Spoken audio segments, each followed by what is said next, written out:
Hello, everyone. Welcome to our first ever CANTALK event. I'm Seth Mendelson. And I'm Ryan Sutton. We're the co-founders of the Headsup Concussion Advocacy Network, and we've been wanting to put together an event like this that brings people in our community for quite some time. So we're extremely excited to be able to speak to these 8 incredible individuals who have all dealt with concussions in their life, but that hasn't stopped them from putting out the message of hope and empowering others. And we are really excited to speak with them and learn more about their stories. But we want to kind of start by sharing our individual stories. So I'm going to pass it over to you, Ryan, and have you share your experience with multiple concussions. Yeah, no, thanks, Seth. So basically, my story is I've had 6 concussions throughout my young life. And my first one came when I was about 6 to 7 years old. It was actually in a biking accident where I was actually knocked out for quite some time. And I woke up at the hospital, which was about 40 minutes away from where I was. And I don't really remember much from that time, but all I know is that it made me more susceptible to getting concussions later in my life. And as someone who was very passionate about sports and especially hockey growing up, this led me down a path where I ended up getting 3 concussions in the span of 2 years in my grade 11 and 12 year. So when I was going through those, I kind of realized that there was a lack of education and a big stigma surrounding the injuries in my area specifically. So I had a lot of thoughts and a lot of questions around the alienating feelings that I was having. And that kind of is what led me and Seth to kind of start this organization and to start the movement that we're working towards right now. But yeah, that's a little bit about my story. I'd like to hear a bit more about yours there, Seth. Yeah, thanks, Ryan. So I grew up playing all kinds of sports, but the one sport that I guess I was the most skilled at was football. Funny enough, and I played 8 years. And I think back, I only was ever diagnosed with one concussion, but there was many times where I was never fully present in the game due to the contacts and the blows to my head or even my body that jarred my head back. So for me, I only had one diagnosed concussion, though. It came in my senior year, grade 12. It was a week before the season started, and what was diagnosed as a mild concussion, which we now know is a Yeah. term that we don't throw around anymore, but at the time that was what we pretty much called every concussion. It actually took me out for half of my season, and for me, the symptoms weren't necessarily physical. I wasn't really dealing with a lot of Mhm. headaches and migraines, but the emotional side and the cognitive abilities really were present, and it was tough in my senior year in grade 12 when I'm looking towards university and I'm trying to finish, my last year of football and Mhm. be with my friends to kind of go through it because I started dealing with anxiety and depression and things that I never really dealt with before in my life up until that point. And thankfully, at the time, I didn't notice that the mental health was related to concussions. But as I've been on this journey and I've learned more about this injury, you start to make these parallels. And so it's been an incredible journey for the both of us as we've been able to not only reflect on our experiences, but also educate ourselves as well. Yeah, and actually, something that happened to me recently, I guess last year around this time, I got my 6th concussion, Mhm. and that was my first one that came outside of sport. And the one thing that I really realized throughout that is, first of all, there's not as many supports in place for people who get concussions outside of work or outside of school or outside of sport as well, but also the difference in protocols since I had my last concussion. And growing up, I was told, oh, you stay in a dark room until you're basically okay. And with this last one, going off of the Ontario Neurotrauma's guide, Neurotrauma Foundation's guide, you really start to learn more about how you just need about 48 hours rest, maybe 36 on some good days, of course. And then you slowly start to integrate back into what your daily routine was before. And that's definitely that obviously I had to live through to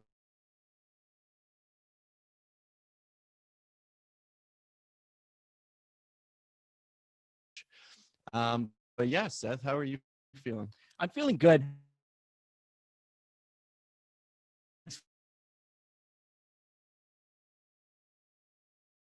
Rock University, we set up a table.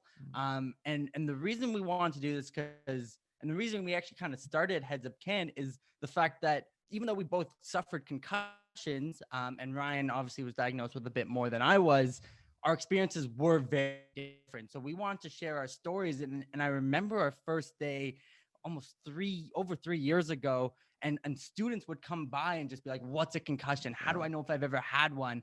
And so that really sparked this movement for us. And it's been our passion ever since. And one of the crazier things for us is to be able to now bring people from all across the world in an event like this and speak with other like people, because at the time it didn't seem a lot of people on social media that were willing to talk about their experiences, and now that number just keeps on growing. And it's incredible to be a part of this movement and to be a part of this community and to bring people together. It's really Yeah, what this bringing event's all like-minded about. people is kind of what started this for Seth and I. We were just hoping to have conversations with Mhm. people without a stigma attached. And that's kind of what led us on this journey. And starting in 2017, it's kind of what's propelled us to this point now. And to be able to communicate with everybody that we're going to be talking with tonight, and we chatted with everybody beforehand, and Mhm. it's just really nice to be chatting with people who have like-minded experiences, but also just a positive mindset. And that was one thing that really struck with me personally. Mhm. Everybody that we're going to be Absolutely. having on here, just a positive mindset, even though they are going through hard times or they have been through hard times. There's just a constant thing about how they shifted their mindset, and it really helped them in the recovery. And there's a lot to learn from individuals. And you'll notice that all our stories are going to be very different and very unique. And I feel like that's a perfect segment to bring in our first speaker, Ali, who started embracing unique, currently in a concussion recovery as well. And she is still willing and still inspiring the message of hope, even though she's still going through her recovery. And Ali, we are so happy to have you here. How are you? Good. Thanks, guys. I love being here. I love doing this. So thank you for having me. Yeah, no, thanks for being on. How are you feeling? I am, I always say I am doing well because that is the truth I want to tell myself. And we could talk symptoms another time, but overall, I'm doing well. Thank you. Oh, that's good to hear. That's really good to hear. You know, I saw your story last night, and by the way, you make beautiful stories. I Yes, you encourage, really like, do. it's, you bring out your creative side, and it's incredible. But you're talking about how you almost find concussions fascinating, but you mentioned that one of the biggest things is that there's still a lot of hope for you. So how have you been able to like keep that message of hope throughout another concussion recovery experience? Yeah, that is a great question. And for me, it has a lot to do with the spiritual side of things in my life. And then part of that also being reminding myself of what I have overcome in the past and what I have seen other people overcome. Basically, like our testimonies being that proof of look where I've come from, look where you guys have come from, look where we are now, and constantly reminding myself of that. I did it before, I can do it again. Yeah, no, that resilient mindset really can carry you through your recovery. That's for sure. And like Seth said, the hope that you try and inspire on your Instagram and other social medias, it's amazing, amazing to see. Would you feel comfortable sharing a bit about how you got this concussion and your concussion story? Sure, buckle up. Uh, Yeah. I my original story, if you will, this is like two-part. Started 2016. I was struck in the face by a steel commercial door. Um, and I did not really have proper care right from the beginning, which is a pretty cliche thing heard with concussions. Basically told to go home and rest in a dark room. Uh, and At the end of 2016, I'm way fast forwarding. I actually hit my head again, standing up too quickly from under a shelf, cut the top of my head, and um, that was kind of that mixed with a medication reaction. My brain was like, "You're done. We're shutting off." So I ended up in the hospital, in the neurology unit at a 10% functioning level, uh, for a week, and then went to inpatient rehab to relearn how to walk and talk and chew. Uh, and after that, I was only home for 1 month and ended back in the neuro ICU. Totally, my body just shut down again. I did not know what dysautonomia was at the time, but now I do, having gone through all of this. And so that was like 2016, 17, lots of progress since then. Yeah. And Mhm. I sustained another concussion 2 weeks ago. A middle of the night, go into the restroom, kind of in the dark, and fell forward and hit my head on a cabinet. So here I am.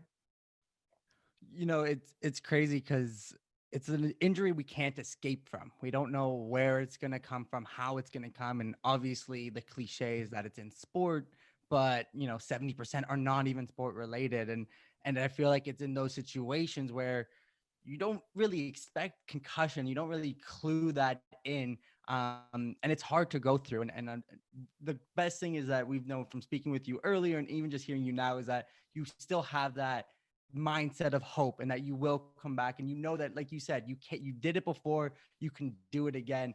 And I want to ask you, because the name Embracing Unique is so incredible, Yeah, it really and it is. really speaks volumes on your mindset and your resilience as well. Can you kind of explain to the people maybe where you even thought of that idea of the name and what it represents?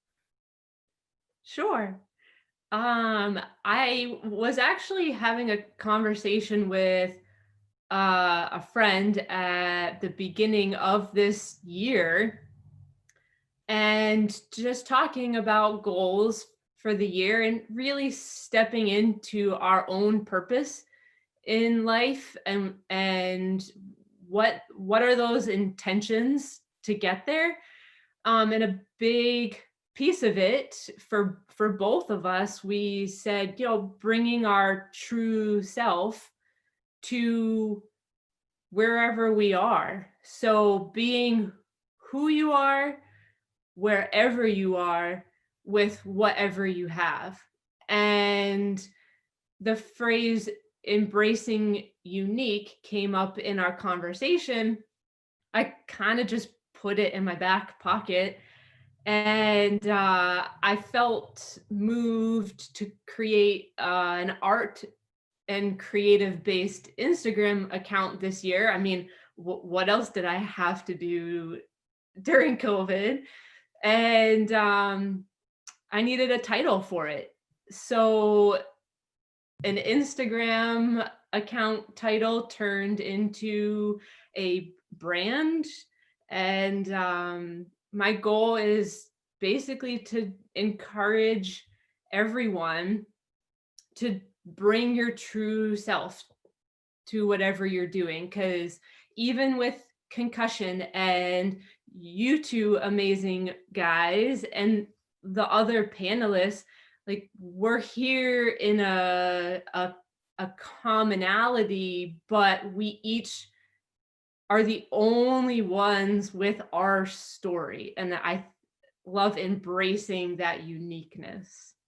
I think it's just such a powerful message, and I love that you ended up choosing that as your name, because I think it, like I said before, it really already puts out positivity just when you Mhm. read Embracing Unique.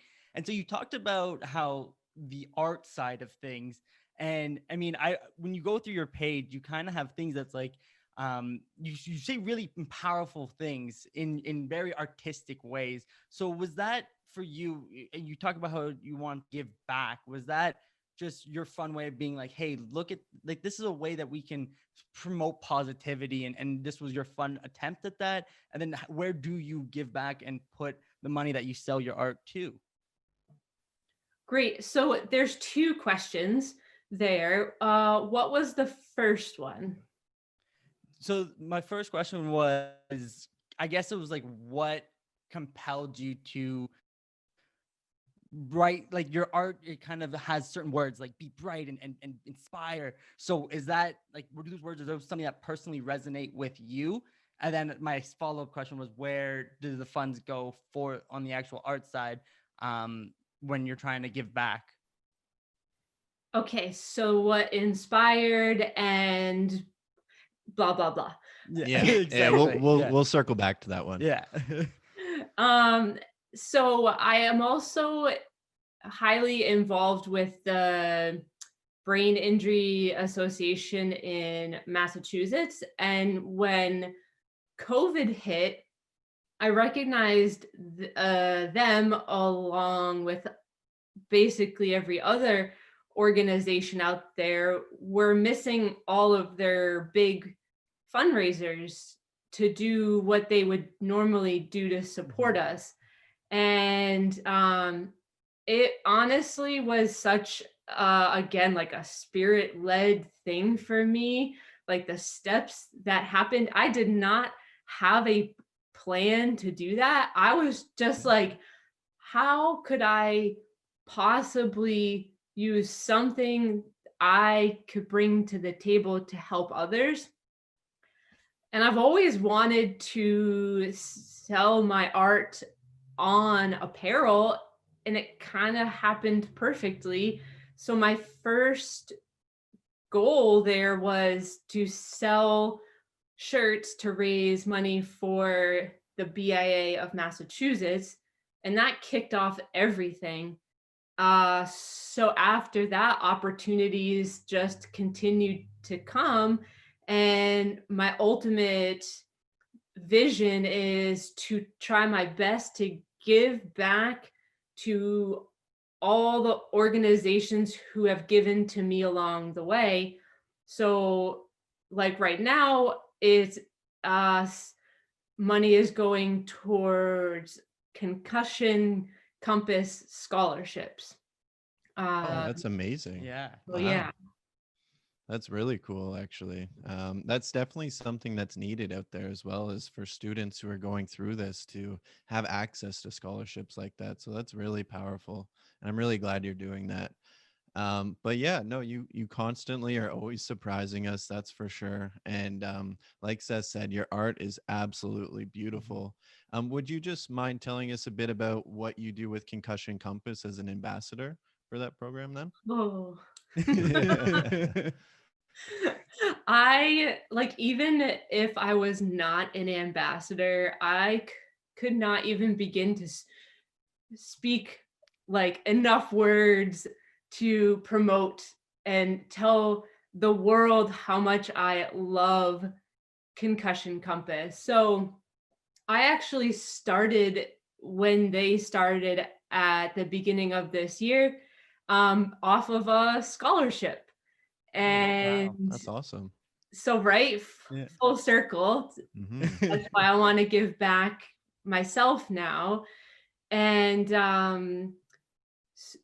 so I started on a scholarship, came as I was, and quickly got involved with the original crew that all joined. And over time, like, I just naturally have a teacher in me, and I love to help people.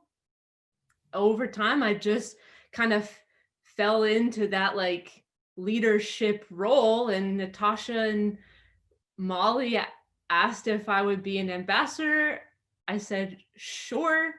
And I just really kept being myself and bringing that to the table. So we help other people recovering from concussions to get connected with community, help with resources and education, and really encourage moving in the right direction.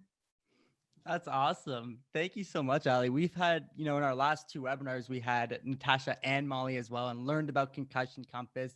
So it's only fitting to have an amazing ambassador like yourself come on and talk a bit more about it. We think the world of Concussion Compass, just like you. And it's honestly, it's been so inspiring to even hear you again now, and how, even though you're going through another concussion recovery, you're still optimistic, you're still promoting positivity, and you really are a shining light in this recovery journey. So thank you so much for very much. sharing. And we really appreciate you being here with us. Thanks for having me. Of course. All right. So on that note, we're going to bring in our next speaker, who on the same topic is also an ambassador for Concussion Compass. We had the chance to speak with Blair, who's out in the East Coast right now. And we're just going to get him in at the moment. And Blair's doing some really cool things right now that we're really excited to talk to him a bit more about, including the fact that he's training for a triathlon. We also feel like it's a good time to say our internet has been a little spotty at the moment. So we do apologize for any delays or for anything errors that you see on your end. Unfortunately, we're working through it. We're working through it. We got the recording this time, so that's a big step. It's and a now big we're step. we're definitely working on the internet situation here. It's a constant message of growth, and it's constant learning. And there's Blair. And we got Blair. And Blair, how you doing, man? How are you? Good. Yeah, it took a little while to chime in there. I don't know what was going on. Oh yeah, no worries. I think that was on our end. It's all good. But yeah, thanks for being here. We really appreciate it, and we might as well get right into it. So Blair, if you could tell us a little bit about your story, that would be amazing. My story starts kind of like as a child, really. Like had a few sports injuries, mostly from hockey and soccer, and took a while to recover from them. Didn't really understand what was going on. So I had some weird moments, personality changes from concussions that they eventually faded, and I was able to join the military. I joined relatively young as a reservist and moved on to the Reg Force later on, and I sustained multiple concussions in my service and still playing hockey. So I guess the concussions I had that ended up leading to my medical release from the Canadian Forces were what really started this journey for me, because it was hard to put words to, but it was a big struggle for me for 2 to 3 years. As Ali said, like, it was very tough to be directed to the people that could help me. Led to miss the diagnoses and things like that, and just the treatment wasn't there. And eventually I found a very good PT, and I worked with her, and I'm making a lot of progress. I wouldn't say I'm better, but I'd say I've improved, and I've met some wonderful people along the way. No, that's great. Yeah, no, thank you for sharing that. One thing that really stuck out to me when we were talking, and you don't have to dive into any specific stories, but if you could just talk a bit about what the culture around concussions and brain injury is like in the military, given your experience. Yeah, so when you have a concussion in the military, so I should start. So like if you break your leg, you can see that you come in and you have a crutch and you have a cast, and people are like, oh, he's injured. It's very visible and it's tangible, and they see this. However, when you come into your platoon warrant's office and you have a concussion and you're a relatively high functioning person prior, people start looking at you weird, and people don't really understand what exactly it is because you're talking to them. So to them, you look fine. And it's just the misinformation involved in concussion, and like the lack of education throughout the military on what a concussion is and what it can really do to somebody is something that needs to be developed and worked on over time. But I think it's a culture that needs to change nonetheless. Mm-hmm. Yeah, and that same culture has been prevalent in sport as well. And we're starting to see a lot more changes in that. And hopefully it will be the same in all high trauma communities. And I want to talk to you because you mentioned that you met a incredible physiotherapist that really helped your path. And when we were talking to you a bit the other day, you actually mentioned how this concussion has like changed your life in a lot of ways. So how has her, helping you, how has that transitioned into your new passions in life and your new goal towards going to school and becoming a physiotherapist as well? Yeah. So I think it was 2018, I moved back to St. John's, Newfoundland, and my chiropractor referred me to a physiotherapist named Kim. I won't say her last name just in case, but if she's listening, you're a rock star. But I met her, and she just, like, her empathy and compassion level is just next level, and she seemed to really understand what it was that I was going through. Like, I didn't even know the term post-concussion syndrome. I was just told XYZ. Like, so she really understood like the path that I needed to go down, and she understood where I needed to be and how long it might take to get there. And she was patient with the process. And through that, it really kind of inspired me to, I didn't think it was possible to get to this point, really. Like, I might get a little emotional, but it's taken a long way and a lot out of me to get to this point. And I owe a lot to her, and I owe a lot to Molly and Natasha as well. Oh, thank you for sharing that with us, Blair. And yeah, telling your story can be hard sometimes, but you can see the smile on your face now that it definitely has brought you to a better place. And the emotions probably are a lot of difficult things, but to see where you're at now, I'm sure there's a lot of positivity there, and it's great to pay homage to the people that have helped you get there. Absolutely, yes, I agree. And I want to talk about where you are now, because people can probably see in the background there's a bike, and you've taken on this whole new adventure in your life. So can you tell the people, what made you want to try a triathlon and participate in triathlon, and how that experience has gone? Yeah, so I think it was about a year and a half ago I started a vision board, and I started out with, I was nowhere near where I am right now. Started out with small goals. Like, initially it was do 5 minutes on an exercise bike, and I built myself up, and then it was run 1 kilometer. That was last September. Now I'm improving past that, and I think I was watching something on YouTube actually, and it's like an Ironman, and there's a gentleman who he just went through everything. Like, he went through his version of hell, and I'm sure all of us would agree that it is. And just seeing what that meant to him to like accomplish such a goal, that led me down this journey. Because it's like, if I can get there, then I think that I'll feel accomplished and feel that everything I went through has meant something to me. No, for sure. I mean, to see you constantly work towards, a triathlon is so inspiring, and you post videos on YouTube kind of showing your progress as well. And I think there's a lot of parallels in terms of the recovery journey and the mindset that you need in a triathlon, because they are unimaginable feats when you start it. But like you said, when you start small goals and you start knocking those off, you can start to see the progress, right? And it's transformational. Sorry.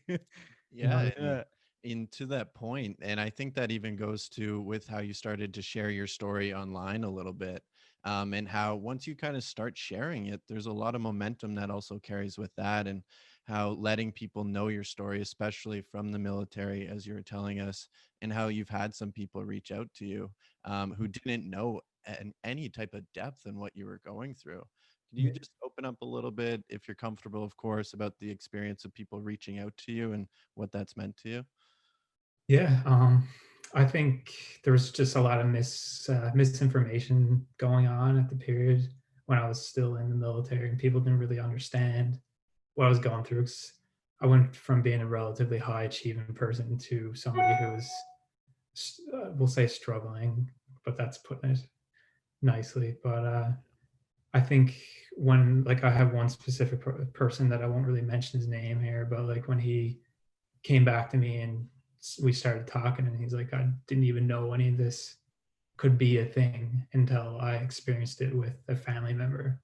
And like he apologized, and it just meant a lot to be I don't know the word, but it meant a lot to have somebody reach out and like understand and be open-minded to new opinions and new information, that people aren't like, things aren't black and white, that things can be somewhere gray, and people get better and they might not look better. And yeah, but it means a lot when people actually take the time to be open-minded and message. And yeah, I don't No, for sure. It's even when you're maybe years down the road after recovery, to have someone reach out and be like, hey man, like, I'm sorry I didn't acknowledge this when you were going through it. You know, I don't think enough people realize how far that goes, even if it is too late or later. It goes a long way. And yeah, it's incredible that he was able to reach out, and I'm sure that meant a lot to you. It did. That's what I was trying to relay. I think I spoke myself into a little bit of a circle there. No worries at all. No, and I don't think you did either. It's when things like that come full circle, it's can be hard to grasp almost, and that's also a testament to the change in the stigma over the past few years as well. And although it is still prevalent in a lot of high impact communities or sporting communities, it's changing, and people like you who are opening up and sharing your experiences really contribute to that change. So we would really like to thank you for that, and also thank you for your service. I know we said that already on our last call, but seriously though, we really appreciate it. It was a pleasure, and I really appreciate you guys having me on and doing what you're doing. So have a good evening. Absolutely. And I definitely encourage everyone to check out Blair's YouTube, because it is really inspiring, and we are rooting for you in your goals and your journey to now complete a triathlon. And we know that you're going to do a lot more than just that. Oh yeah. Appreciate it. Have a good night. You as well. Yep, see ya. Take care. All right. So this has been already an awesome time getting to speak with Ali and Blair. But now we're going to go across the world here and bring in Ville from Finland. He's a goalkeeper who suffered multiple concussions, but his Instagram account is TB I'm coming back 44. And even that message in itself is inspirational. And we got Ville here. How you doing, man? I'm doing fine. How are you? Good. Can you hear me? Good. We know it's a bit late for you there, but we appreciate you being on. Thank you for having me. Yeah, so like we've been kind of doing with everybody, we only got 10 minutes here before we have to move on to the next speaker, but we would love to just get right into your story. And if you could open up a little bit about maybe one of your experiences with traumatic brain injury, that would be amazing. Well, it all started at a game when I was kicked in the head instead of the ball. The opponent, I think, was trying to kick the ball. I was lying. I mean, I play as a goalkeeper, as said, but the ball was right beside my head. And the last thing I remember is I saw him starting to kick, and then it just went black.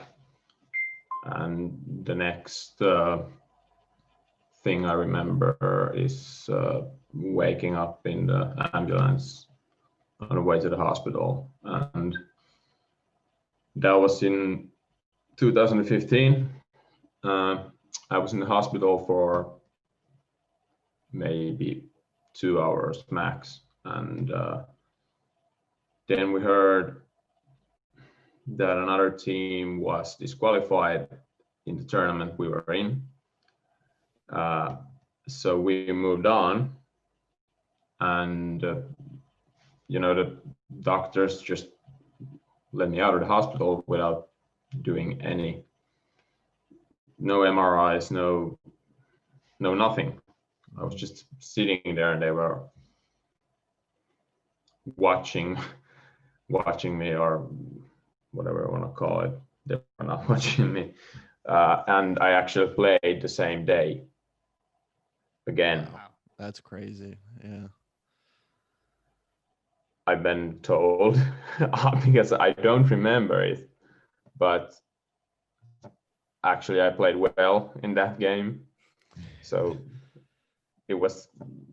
we kind of moved on to the playoffs and we won that game too. But then after that game, I started, feeling like really bad blurred vision, headaches, all that, and I realized something's wrong. But it took 2 years before I got the right diagnosis. So during 2015 to 2017, I got 9 wrong diagnoses. Really? So 9 wrong diagnoses? 9, yeah. Wow. So what were they diagnosing you then? Well, I was You don't about have to to say say all 9. the funny of thing course. is it's not that funny, but I mean, they diagnosed me with a lot of stuff that it did have to do with brain injuries, but there was no doctor who could put the symptoms together, that it's okay, it's something with my brain. So, depression, anxiety disorder, even epilepsy was one, even though I never had a seizure or anything. Oh, wow. And I can't even remember right now what all of them were, but I checked online. You can do that. So 9 different diagnoses before the right one, and I wouldn't have got the right diagnosis even at that point if I hadn't demanded MRIs and other tests myself. Mm-hmm. Because even the first neurologist, however you say it, in Finland we say it however we want. Yeah. So he told me, there's no point in taking MRIs or anything, and I said, well, we're gonna do that, and I'm paying for this. It's not, his problem. And then the MRIs showed that I had a little bleeding, internal bleeding in my brain here and there. So Oh, wow. now I have 2 holes in my frontal lobe around there, or Oh, wow. Really? about. So I think you touch upon a really important message though in this story, is because I mean, this is an invisible injury and it's also invisible to doctors as well. And especially, back in 2015, our information was a lot, less than what it is now in terms of how we've grown about concussions and brain injuries as a whole. But I think it was really important that you were adamant. It's like, no, we're getting an MRI. And I think that message of when something's wrong, it's hard to speak up when you're going through a brain injury, but when and you have that feeling that you need to get this checked out and you go ahead and do it, I think that's so important for anyone who might be suffering in silence right now. Yeah. And so I commend you for doing that, because I know how hard that is, Yeah. especially as a competitor, and especially with your passion for football.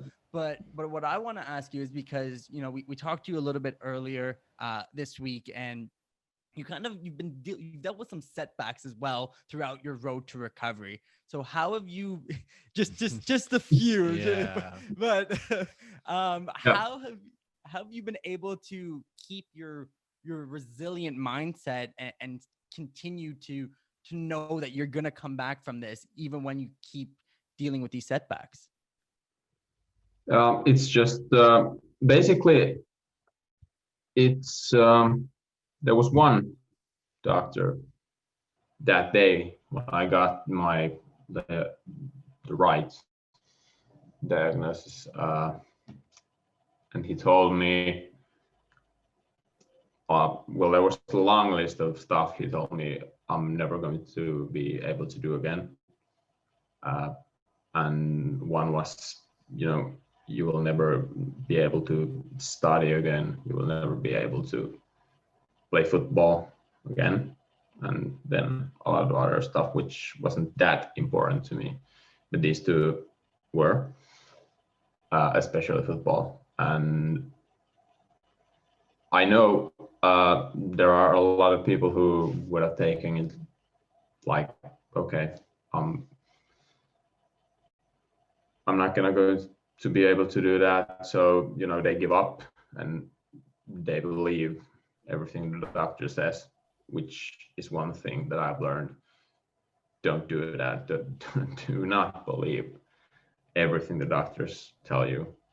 And since then, I've done both. I got into school to study to become a occupational therapist.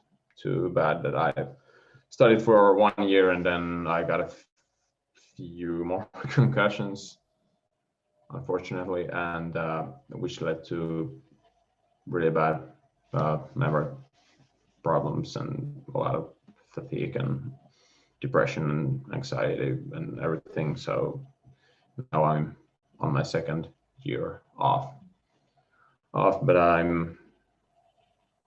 am going to go back to school for sure. And I think it was like 6 months after the doctor told me I'm not going to be able to play when I returned to the field. So he motivated me, even though he said it like, you're done.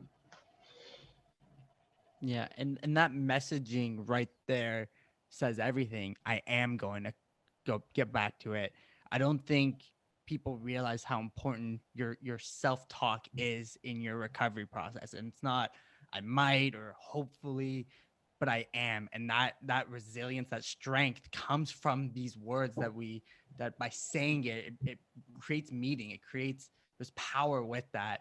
And so you mentioned that you're going to study, you want to become an occupational therapist, which is awesome. Is that through your journey? Is that what kind of led you to this, or what makes you want to become an OT? To help other people with brain injuries. That's pretty much it. If I wouldn't be where I am and have a brain injury, I don't think I would have chosen this to study this. But I had a lot of help in the beginning of my TBI journey from an occupational therapist, and that was pretty much, it was clear after that, I want to become one too, to help others with TBIs, because, as we spoke last night, it's you can study brain injuries how much you want, but if you don't have one, you don't really understand what the person is going through. So I had that knowledge, so I know the patients or whoever, they want, if they have to choose between two occupational therapists and one has actually a brain injury, I'm pretty sure most of them would choose the one with the brain injury, because they actually know what you're going through. Yeah, that lived experience piece is really important for people. It just, you never know until you've been through it. And I definitely appreciate you telling your story today, and the constant work you do online and your advocacy work with your TBI I'm Coming Back Instagram page. And it's been awesome connecting with you all the way from Finland. And I'm sure this will be the first of many talks, just like with all the speakers, but we really appreciate having you on here. Thanks for having me. I really appreciate it. And I appreciate what you guys are doing. It's Thank you. great. Thank you. That means a lot to us. And yeah, and I think for the people listening, such an important part of what Ville just said is, you know, he was dealt this bad hand, but at the same time, it also made him fall, like he wants to help others going through it. And that's the common theme that we're seeing with everyone. And the fact that he wants to now pursue and study to become an occupational therapist is incredible. And we know that he will be able to finish his studying and get back to that. And we really appreciate, like Ryan said, all of the work that he's been doing, especially the fact that he was able to be here because it's almost midnight in Finland. Yeah, it's definitely getting close. At the very least. Yeah, we are. Yeah. But you know, as we spoke last night, my sleeping patterns are, you know. Yeah, kind of all over the place for sure. So no worries. I will be at the panel later. All right. We look forward to it. Well, thanks for talking with us just now, Ville. And we're going to bring it back to Ontario with our next speaker and speak with Nazeeg. And Nazeeg, what was so inspiring about her story is even though now she, after dealing with 6 years of symptoms and is symptom free, she's still inspiring so many people. And we just got her on. Hi, Nazeeg. How are you? Hey guys, I'm well, thanks. Thanks for having me. Of course. It's thanks for being on here. So yeah, you go ahead. I was just going to say, I mean, because your story is so different than everyone else's, because I mean, you went to go on an abroad trip to help the local children, and unfortunately something happens. And that's when it comes to concussions, we never know when it's going to happen or how it's going to happen. So if you wouldn't mind just sharing with the people your story, and yeah, we'd love to hear it. Awesome. Well, first of all, Seth and Ryan, thanks for having me on and thanks for what you're doing. It's really great and happy to be a part of it. So my story goes back actually to 2012. I had volunteered to go on a trip abroad and, like you said, to help out with a day camp in Armenia. And unfortunately, it was the second night of my trip, a trip that was supposed to be for a whole month. I fainted in the middle of the night. And when I fainted, I had hit my head on a corner of a marble slab. And I guess it was the setup there with the washrooms. What saved my life was that I hit my elbow first and then I hit my head. So as a repercussion, I guess to fast forward on that, I ended up with micro skull fracturing, brain bruising, a bit of brain swelling. And I was passed out for quite a bit of time until my roommate found me and was able to help me in that sense. Unfortunately, that at that time, I did end up staying back in Armenia for about 2.5 weeks after my accident until I was able to fly back because of the air pressure. At this point, my heart goes out to everybody in Armenia right now who are themselves are facing an unprecedented war overseas. But to go back to that, I mean, I flew back and came back to Canada to get my care. I had to do a stopover in Europe for about 5 days to kind of recover from that air pressure and then come back and fly overseas. And that was a very painful journey there. And as soon as I landed back in Toronto, my dad and my sister picked me up from the airport and I went straight to emergency at the time. And right after that, I was diagnosed immediately in Armenia, but again, diagnosed in Toronto. And I ended up in bed rest, in a very strict bed rest for about 8 months. And in that time, I was in a dark room, isolated from everybody, no electronics, no reading, minimal music. Minimal to basically no interaction with anybody. And it was basically no stimulation to the brain. And at that point, that was what was recommended from a lot of medical professionals. Unfortunately, it didn't really help with my progress. I look back on that experience and realize it didn't really worsen my symptoms, but it certainly didn't allow me the progress. Throughout my recovery, I mean, the first 1.5 years was very difficult. I think we sometimes focus in on a lot of the physical aspects of it. And in that case, I had every symptom, the blurred vision, the headache, light and noise sensitivity. Like I couldn't talk to people without it feeling like they were screaming in my ear. I had cognitive issues. It was very hard for me to focus, major fatigue, difficulties falling asleep and waking up.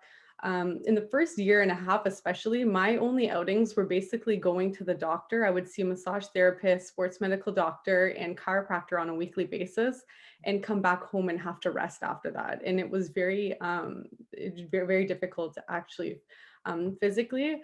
Throughout it as well, I struggled with that for 6 years, but in 2017, I experienced my second concussion.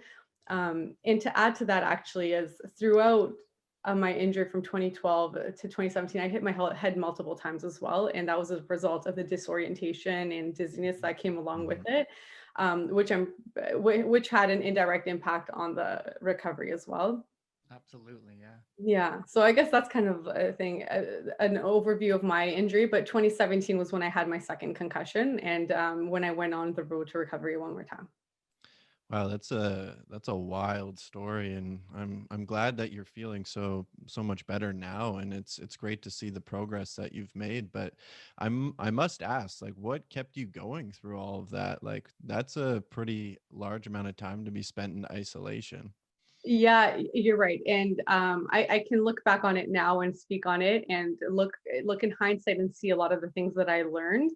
But it certainly wasn't as bright as it might seem now. There were very dark moments throughout that recovery. I would say the first year and a half, especially, it was very difficult. It was difficult because of all the physical pain that I was experiencing, but it was also very difficult because I went from being somebody so active, social, somebody who had so many different things that she wanted to do. I was about to go into my last year of my undergrad. From there, I had already planned to go work abroad. And all of a sudden, everything went completely on hold, and I had to stop and just pause. And some days I didn't even know what I was feeling. And I say that in the sense of I was in so much pain that I didn't know what was happening anymore. And I just didn't know what would be next. I think what gave me, helped me get through it though, there's a few different things, but I think the first part is that I always acknowledged what I was going through, but I never wanted to accept it. I didn't want to accept it as my endpoint. I did not want to live knowing that I would not recover. And mind you, throughout my recovery, I've seen over a dozen different kind of medical professionals, and their overall echo, especially in the first 3 years, was that this is permanent. Just learn how to get used to this new lifestyle. And that's not something I wanted to ever accept. I lived with the restrictions and the limitations, but I think what really outside of that got me through that was my support system. And I'm very grateful for my sister, my parents, who stood by me and saw me at my worst, and my good friends that became family. Throughout that time, there's a lot of people that walked away or just didn't show up or didn't support, and you feel that the most in your darkest moments. But you also learn to appreciate the ones that stayed. For me, one of the things that was hard for me to adjust to was the dependence aspect. And not in a bad way either, but it was moments where physically I wasn't able to drive, and physically I wasn't able to do a lot of things on my own. And it was learning to be okay with asking for help, and learning to seek strength or seek support to the ones that are around us and close to us. So I think at the end of the day, when I look back on my experience, and in my darkest moments, in my moments of deep despair, where I thought, my goodness, I'm never going to get better, I think what got me through is learning to look for strength and hope through others when I couldn't find it myself, and just being reassured that there's people around you that care, and that they will help you get through it.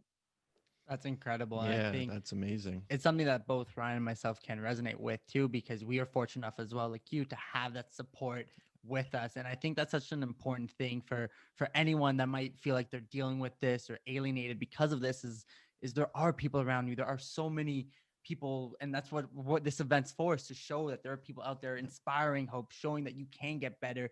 And it's really just empowering. And so I wanted to ask a question, because you, like you said, you suffered a concussion in 2012 and again in 2017. What were some of the similarities and differences that you noticed between those two concussions? Yeah, that's a good question. In 2012, it was everything was drastic. It was the first time that I was experiencing it physically. It was tough, but I would say that 2017 was harder for me. 2017, my second concussion occurred within 2 days. I hit my head twice going in and out of my car.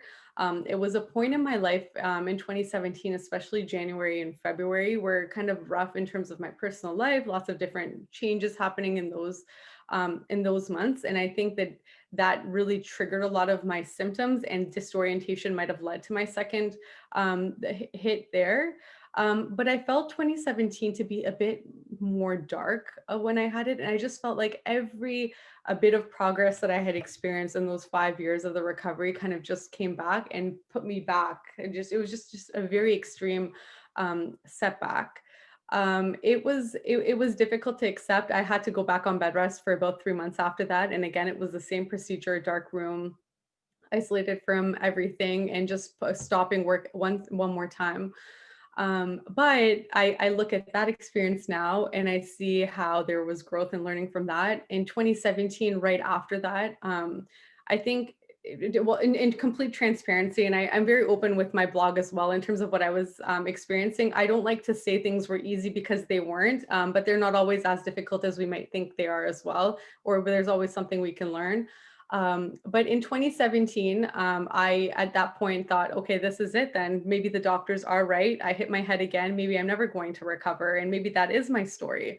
But deep down, I just didn't want to believe that stills. And even though I was surrounded by so many people, even though I was surrounded by so many people who cared about me, sometimes it did feel lonely. And it felt lonely in a way where nobody could really understand what you're feeling in terms of the pain, the limitations, the restrictions. It just kind of felt lonely at times.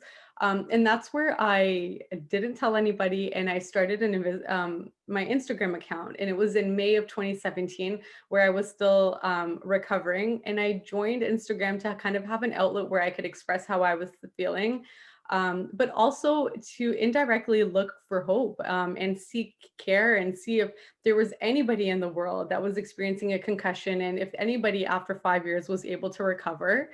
And I guess the happy ending to that is I actually found the doctor that would help me afterwards on Instagram about a year later. Wow. The But power of social media.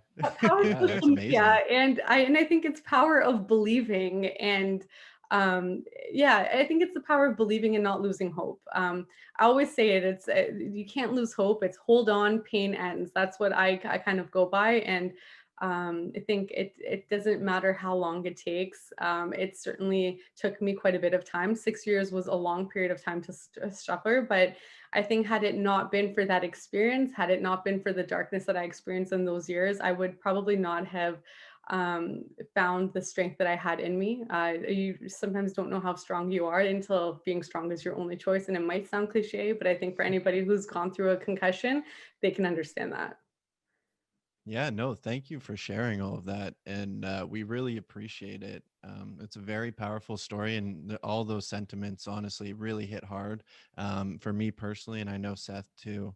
So thank you for sharing. Unfortunately, we do have to move on, but we definitely will be excited to bring you in for the discussion afterwards. So thank you so much. And we look forward to hearing more from you. Awesome. Thanks for having me, guys. Of Thank course. you.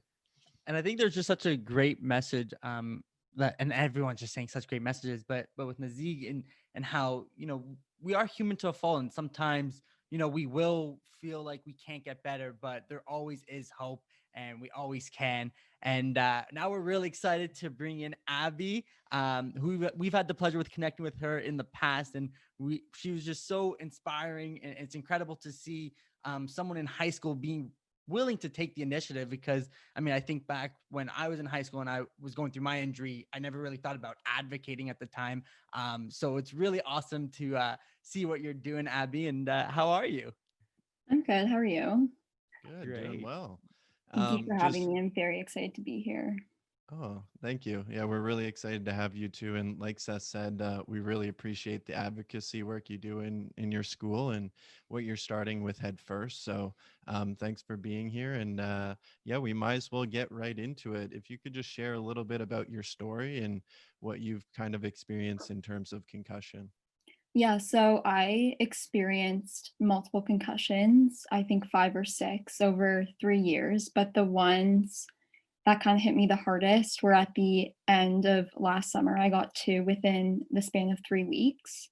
I was at camp at the time, and I had to isolate myself in the infirmary for a few days during the summer. But it wasn't until I got back to school that I started to notice how the concussions had affected me. So I was having trouble concentrating in class.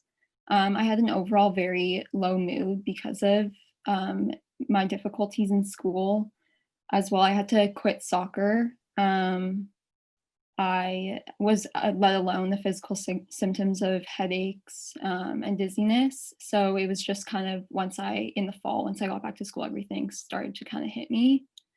So yeah. And what were some of the conversations like when you were trying to talk to people at your school about concussions, or even teachers for that matter? How were they receptive to it? So my school does have a concussion plan. I hadn't gone into the school year looking for like any concussion help because I wasn't really aware that it was still kind of present so heavily. So once I had noticed differences, I went initially to a doctor to get maybe like some accommodations through my school, and they were very helpful to me. I actually took about, I think, 5 months off of schoolwork and doing any assessments, which at the time was very stressful to me because it was like you're kind of noticing all the things you're missing. But yeah, my school's great about it. They were very accommodating, which was very helpful to me. But it was almost just hard to explain because obviously every concussion is different. And you have to be very vocal about your symptoms. But it was getting harder and harder for me to explain why I couldn't take assessments just because I wasn't retaining any information from classes, or just how I was feeling that day, why I was so absent-minded in class, or why I guess was just having overall trouble. Yeah, it's tough with this injury, and especially, when you're in school and you're just trying to, just live your life, and then to think of all of these things you're going through and then trying to explain it to your teachers and the people around you, it definitely becomes a challenge, and it also it's just tough to kind of mentally deal with it as well. But I want to talk about Head First because you decided to kind of take the testimonial approach, which is something that, I mean, we're all about sharing stories. Yeah. That's how Heads Up started.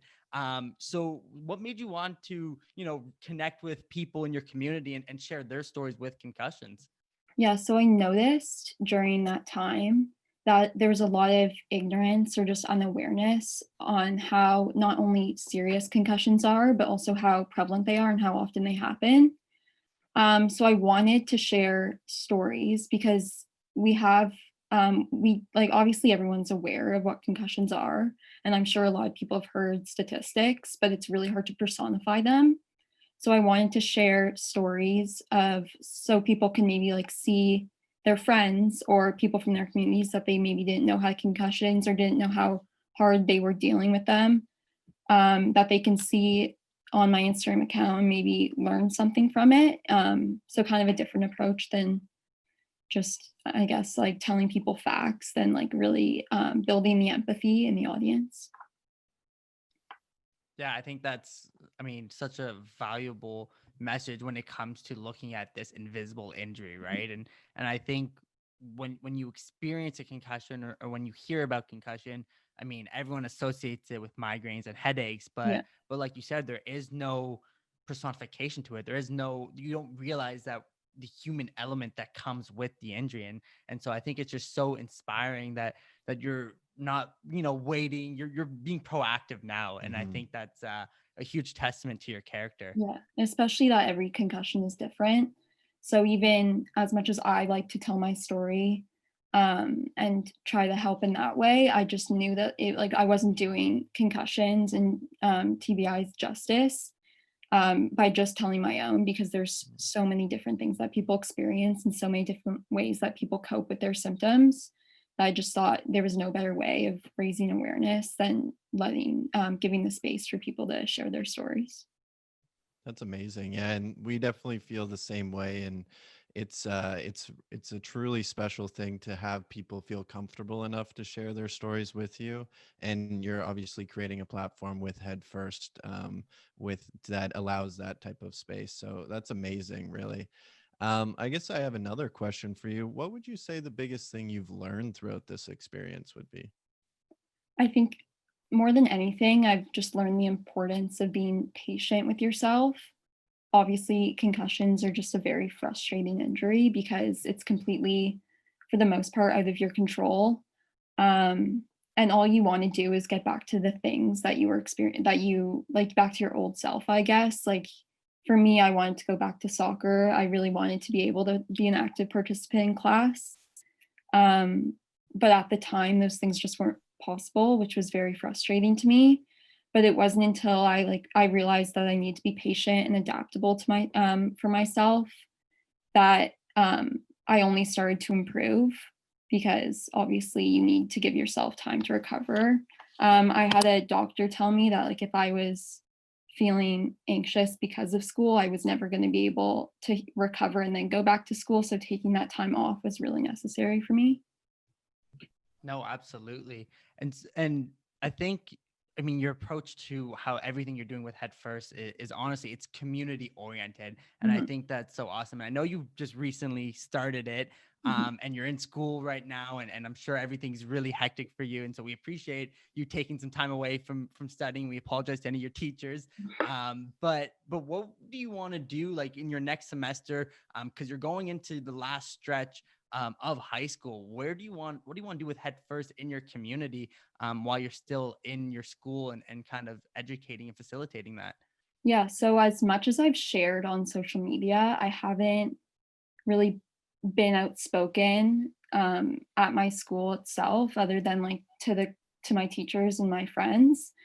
So I do want to speak at an assembly at my school, and then from that, I also am really looking to start a support group at my school, just because we've had things like that in the past, but they haven't really continued. It's almost been a few months of a thing.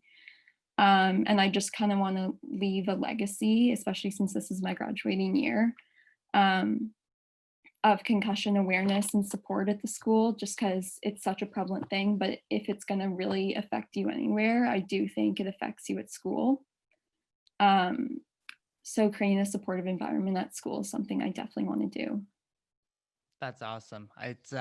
It's really inspiring for us to see you right now just doing that. And the thing is, you've already created that legacy just by starting. And I think that is we're just so proud of you, and the fact that you're taking this path, because it takes a certain kind of character to do it. And it's truly incredible to see your passion for it, and that this is something that you want to, like you said, leave a legacy and help other people. Right. So that's awesome. And thank you so much for sharing all of this with us. Yeah, we really appreciate it. Yeah, thank you. You guys are a huge inspiration. And I'm sure I'm speaking for everyone, for all advocates, that what you guys are doing is really amazing as well.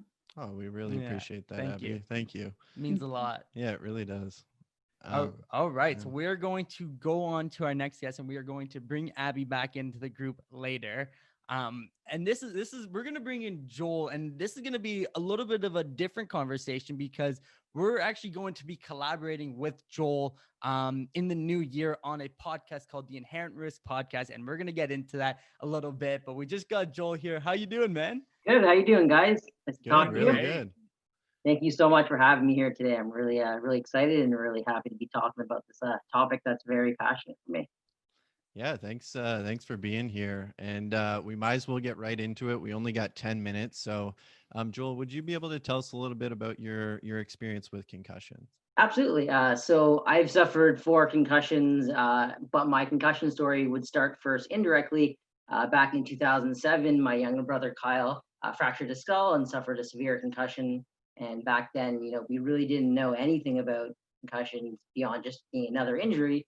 So kind of that was our first really awareness towards the injury. And then about 6 years later, in 2013, I was in my last semester at university and I suffered a concussion in hockey.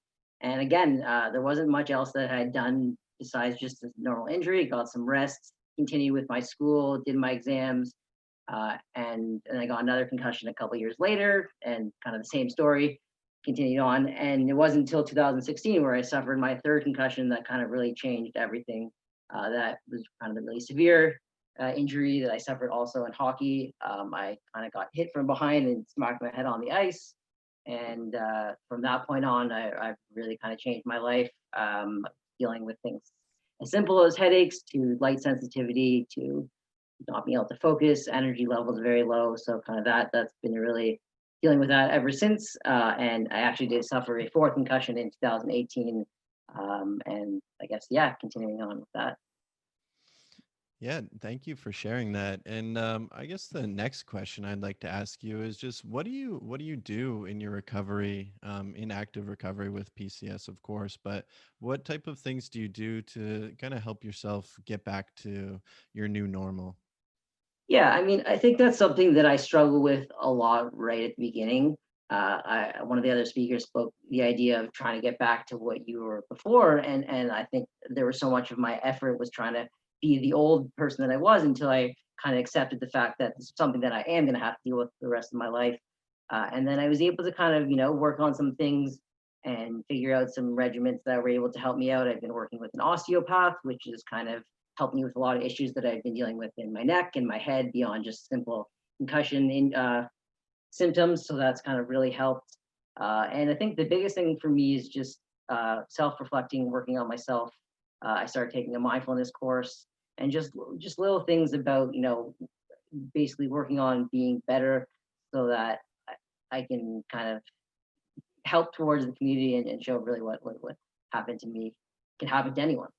Yeah, and it's something that we touched upon in our first webinar, the holistic approach to recovery, and going to the osteo and doing that, it absolutely helps in the recovery, but you also have to integrate stuff like mindfulness and stuff, and that message doesn't get really brought up a lot in the concussion recovery journey. So it's great to hear you advocating and wanting to advocate more.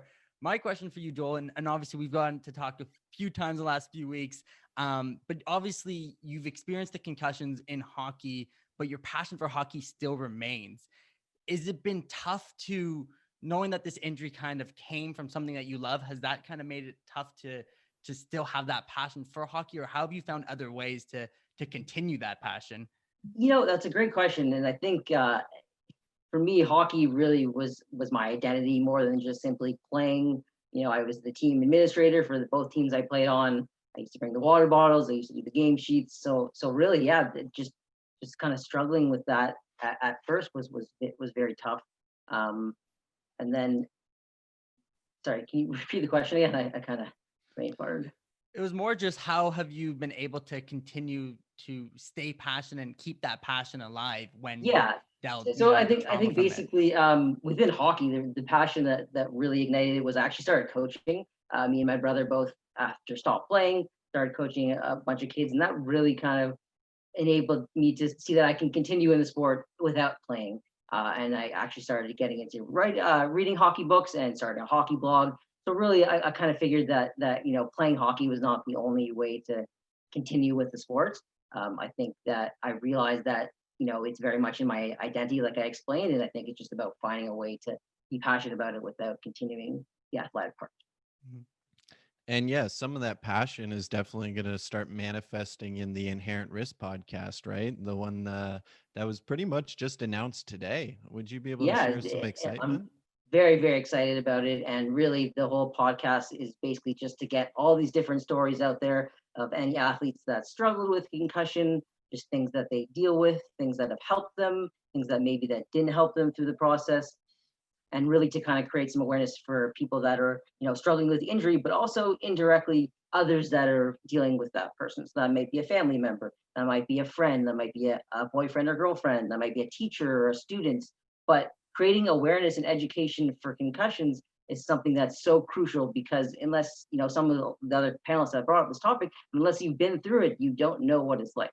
And that's something that really is isolating when you have it, because you don't have anyone else to talk to about it. And so that's something that I really hope to do with this project, is to get all these different stories out there so that anyone directly or indirectly that's dealing with concussions can understand the risks and just the education behind what we're doing and what you guys are doing at Heads Up. And so I'm really, really excited to be doing that. Yeah, we're really excited to collaborate with you because your passion speaks for itself, and you always put in.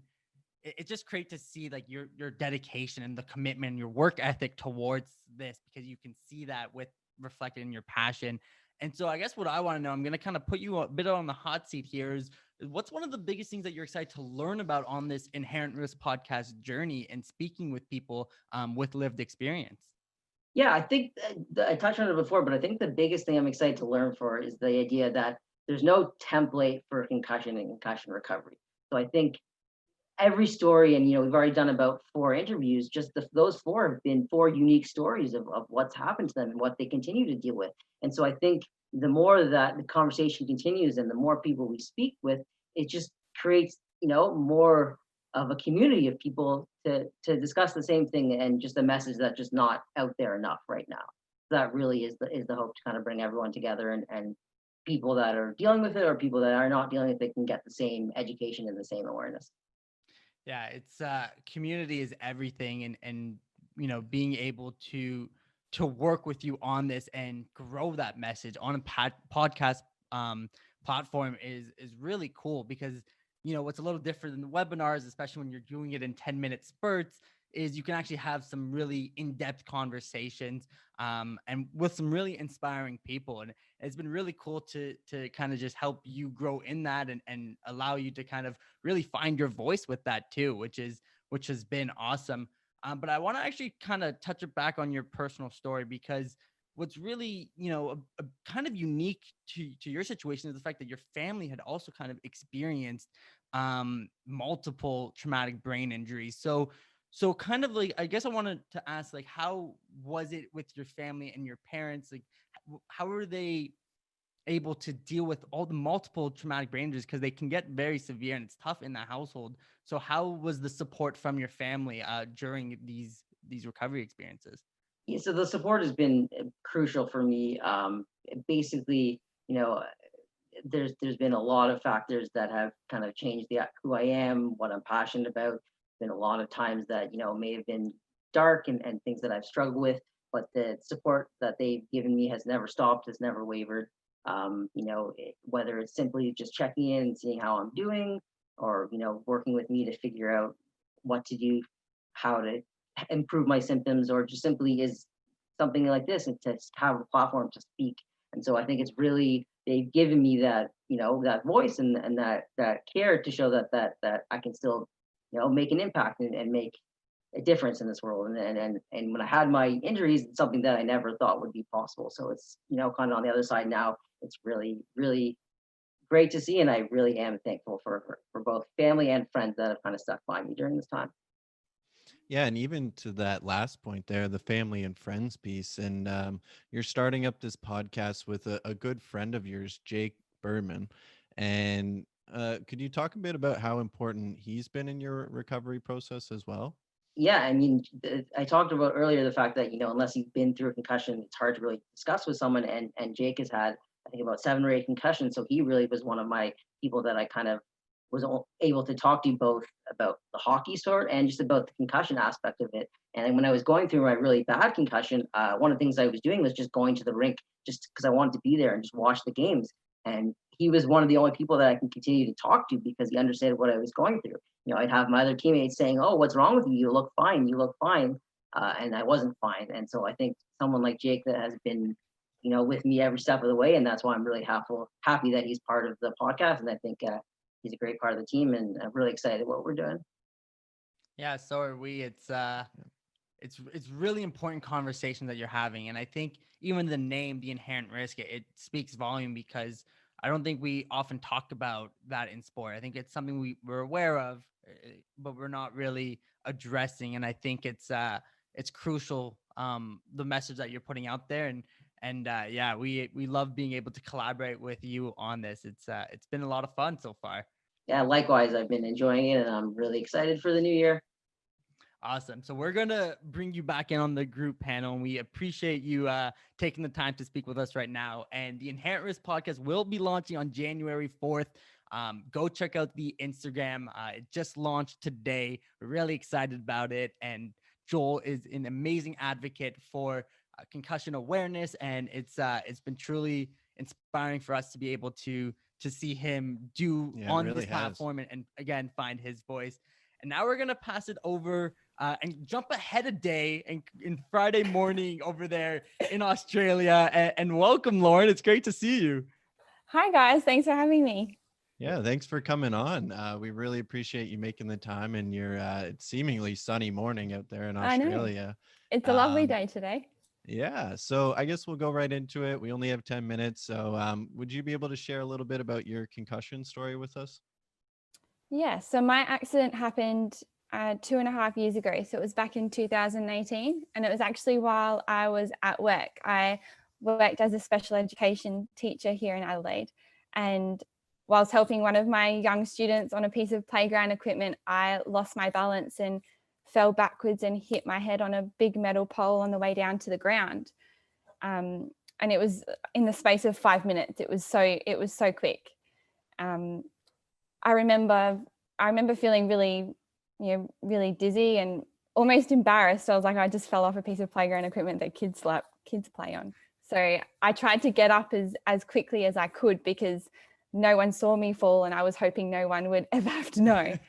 But I remember shock setting quite quickly because I had pain going down my neck and my spine, but all I was concerned about was the grazes, the tiny grazes on my hands, and finding ice for a little cut on my hand. Never questioned my head injury at all. But I went to hospital and was diagnosed with a concussion and a bad whiplash and a bit of bruising and inflammation on my brain, and was told to rest for a couple of weeks and I'd be back at work. And looking back, I think that sentence from the doctor in hospital really set me up for a strange year, because I had kind of put my recovery and rehab to the side and wasn't taking it as seriously as what I probably should have.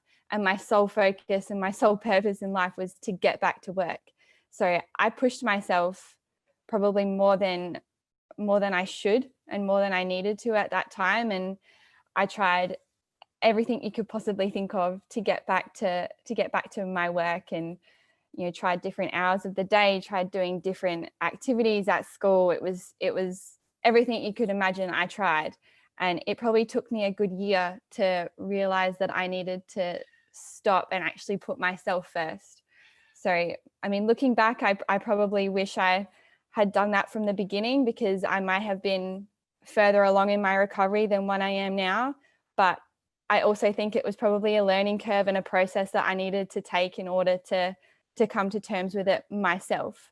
So it was that the first year and a half was a really big learning curve, in the sense that you don't know what's going on in your brain and in your rehab. So it's very much learning from different specialists and different people that you've met. And social media, like you said, is plays a huge part in people's journeys and rehabilitation now. So that played a really important part of my early recovery, and still today. But my rehab was full on, and it still is. I combined it with so many different specialists, from OTs to neurophysios, we call them here, and behavioral optometrists for my vision issues and fatigue management. And it's all something that you have to educate yourself on. And I think that's a really important thing to acknowledge, because you can't go through school and study not learning anything. And I think rehab, you kind of have to take that as the same that you take studying. It's just you have to learn and educate yourself along the way, otherwise you won't get better.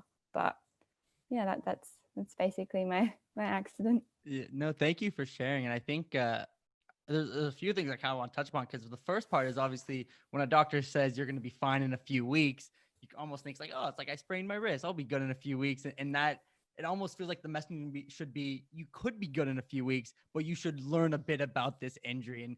And unfortunately, that never really is the message. But it's No. also weird when you're not in sport and you hit your head. When you're in that crisis mode, you don't think about your head. You think about pretty much everything else. Like, did I fall weird? Did people see me Yeah. fall? And it's kind of this funny like thing that our brains do, where it tries to like deflect what we're actually experiencing. And so I just think that's I want to shed light on that part of your story, because I think it happens to a lot of people. I know myself, when I fall, and I've spoken to a few other people with concussions, and they hit their head, they never think about the fact that they hit their head. They think about everything else, which is it's a bit odd. But so I just want to shed light on that. I want to ask you, because you're wearing the shirt that represents your orange butterfly, and it really is an inspiring logo. Can you kind of share what it means and the backstory to it? Yes. So the first year of my recovery, I was inspired, or I tried to journal a lot, and one of my neurophysios really encouraged me to journal my thoughts and my day and how I was tracking over a long period of time, just to look back on as well for my personal inspiration and see how far I've come, because sometimes I think you miss the small steps in your recovery, and that's a really important part to acknowledge. But I did that for a good year, and coming up to my 1-year anniversary of my accident, I decided to write my journal up in a form of a blog or a mini book that I could give my close family and friends to read, just as a way of helping them understand what I was going through. And sometimes you can't really explain what's going on in your head, but I had a whole year of dot pointing journals that tried to do just that. So I wrote it up properly, and I saw how much it helped my family and friends understand what I was going through. And I thought that if I could help more people going through recovery or feeling lost and afraid to know what to do next, I decided to publish on a website and put it out there. And it's kind of blown up from there. I've had messages from people from all over the world. I'm talking to you guys in Canada, for God's sake. So it's awesome.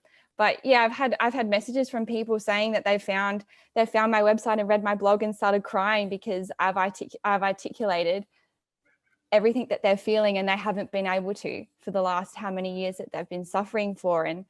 Or I'll get messages saying, I'm telling all my family and friends to read your blog because it's exactly how I feel. So it makes me feel, really happy that I'm able to support people going through the same things as I am, that may not have the words to describe it. So that was pretty much why and where it came from. But in terms of where the orange butterfly name sort of came from, I was trying to think of different names to call my blog, and everything that I was coming up with sounded really silly. So I knew butterfly represented new life and rebirth, and I really liked that. And I kind of dove a little bit further and decided to research different colored butterflies, and realized that different colored butterflies actually had a different meaning and representation as well. And the orange butterfly stood out to me because, firstly, orange is my favorite color. But secondly, an orange butterfly is associated with life and sun and consciousness. And seeing an orange butterfly is a reminder to stay positive. And it also helps people shift perspectives. And I really like that. And the orange butterfly is kind of all about embracing new life and challenges with hope. And I really wanted that message to be conveyed to my readers and to anybody kind of going through this concussion journey. Yeah, and we absolutely love the name and what it stands for, and we asked you that the other day as well. Yeah. And and I got it all wrong. Yeah. But no, it's really good to hear that. And one thing that's really sticking out to me is just you sharing your story and having people like resonate with your words to the point of crying. First of all, that's amazing. And I haven't personally read your blogs yet, but I will after this for sure. But one thing that I'm wondering is, what's the culture in Australia like when it comes to concussion and stigma? Because when you're writing all this stuff out and it's resonating with people, albeit some probably all over the world, but in Australia, what is the culture around concussions and the stigma surrounding it? I think we've come a long way in the last few years. I don't know if it's because the last 2 years I've been going through it that my ears have been more open to it, or if it's just in the last 2 years that you've heard more about it on the news and in the media. But I think places like Canada and the US are a lot further along with concussion recovery in terms of concussion clinics and different sort of therapists that, you know, just treat PCS, for example. But here in Australia, I think we're on the right path. I think we have a long way to go, and I think it's like if you stop developing and stop growing, I think that's when you stop learning. So I think no matter what we're doing, we always have to strive to do better. But I've been really lucky to be surrounded by lots of different specialists that are really knowledgeable in concussion and brain injury. And I've been doing some mentoring here with Brain Injury of South Australia. So they're a really good community and environment to be a part of, and they've been instrumental in my recovery. So we have come a long way. I think especially with AFL, Australian football at the moment, it's been spoken about a lot more, which I think is great. I think it's a conversation we as a society need to have more, but I think we still have a long way to go as well. And it's great to hear that because, you know, we can obviously see it and our ears are ringing here in Canada and we're starting to see a lot of the progress. But I think there's just been a big shift in the last 2 years and it goes to, you know, the research being done and the evidence and what is actually out there. And we've heard from so many people's stories, like what we were told during our recovery was actually counterproductive. So it's great that that's more of a global thing, that we're kind of all getting more information. What I wanted to ask you, and I know you kind of did talk a lot about it, but we talk about the holistic approach, and obviously going to see specialists really helps in the recovery, but can you touch upon the therapeutical side of the journaling that you went through and how that actually helped your process in the 2.5 years that you've been in recovery? Yeah, I think mental health is something we also don't really talk about very much. And that's one of the first things that you notice that changes dramatically after a concussion. And I think it's purely because I was involved in so much dancing and I was so active prior to my accident that when my accident happened, I felt like everything that made me who I was as a person was also taken away from me. So that sense of self and sense of identity was really lost, and you almost feel like a zombie or like a shell of a person just walking around. And you literally have to put yourself back together again and find out who you are. So journaling played a really important part in that for me.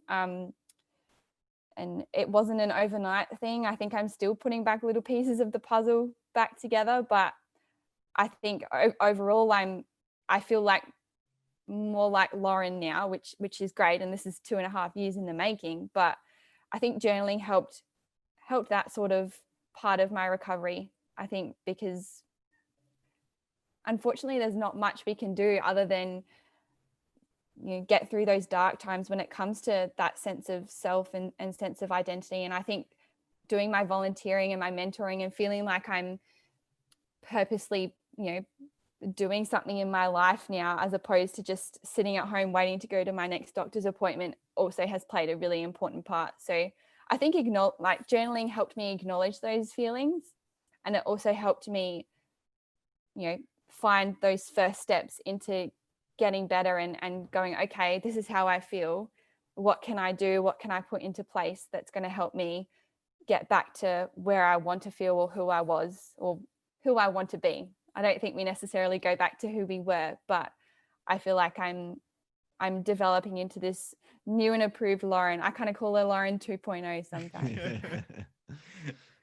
No, sometimes it takes these unfortunate circumstances and in our cases concussions to really allow us to show that we're more than what we ever thought. And yeah, like you said, you do lose, you know, that sense of identity, but it comes back in an even bigger way. And I think it just goes back to what that orange butterfly resembles. And it's a testament to your character. And we really appreciate you being up this morning with us on Friday out in Australia, because your words do inspire so many people. And it's awesome to see that you're not waiting for, everyone else to figure out what they're doing. You're being an active role in it, and you're making sure that in your community people are getting educated, and it's honestly it's inspiring. Yeah, no, Thank thank you. Thank you very much. Yeah. Thank you. Thanks, Lauren. So we're going to bring you back in the group panel at the end.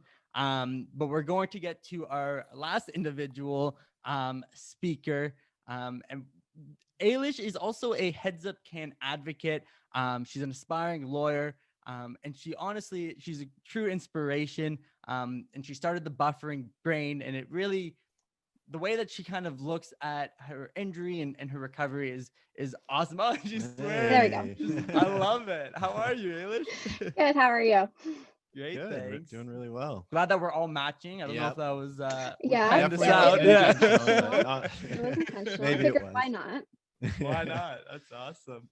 Well, we really appreciate having you here, and yeah, we might as well get right into it, like we have with all the other speakers. We'd love to hear your story and experience with concussion. Yeah, so my concussion was a little over 2 years ago. It was in November of 2018. I was headed out to a group meeting. I was in school at the time. Headed up to a group meeting. I was walking down a flight of stairs. Next thing I know, I'm at the bottom of the flight. No idea what happened. It was like in a split second, I knew I was going to fall, but there's nothing I could really do about it. And I think, like you said with Lauren, I really didn't even think about the fact that I hit my head. I was just like, I'm late for a group meeting. That's what I need to get to right now.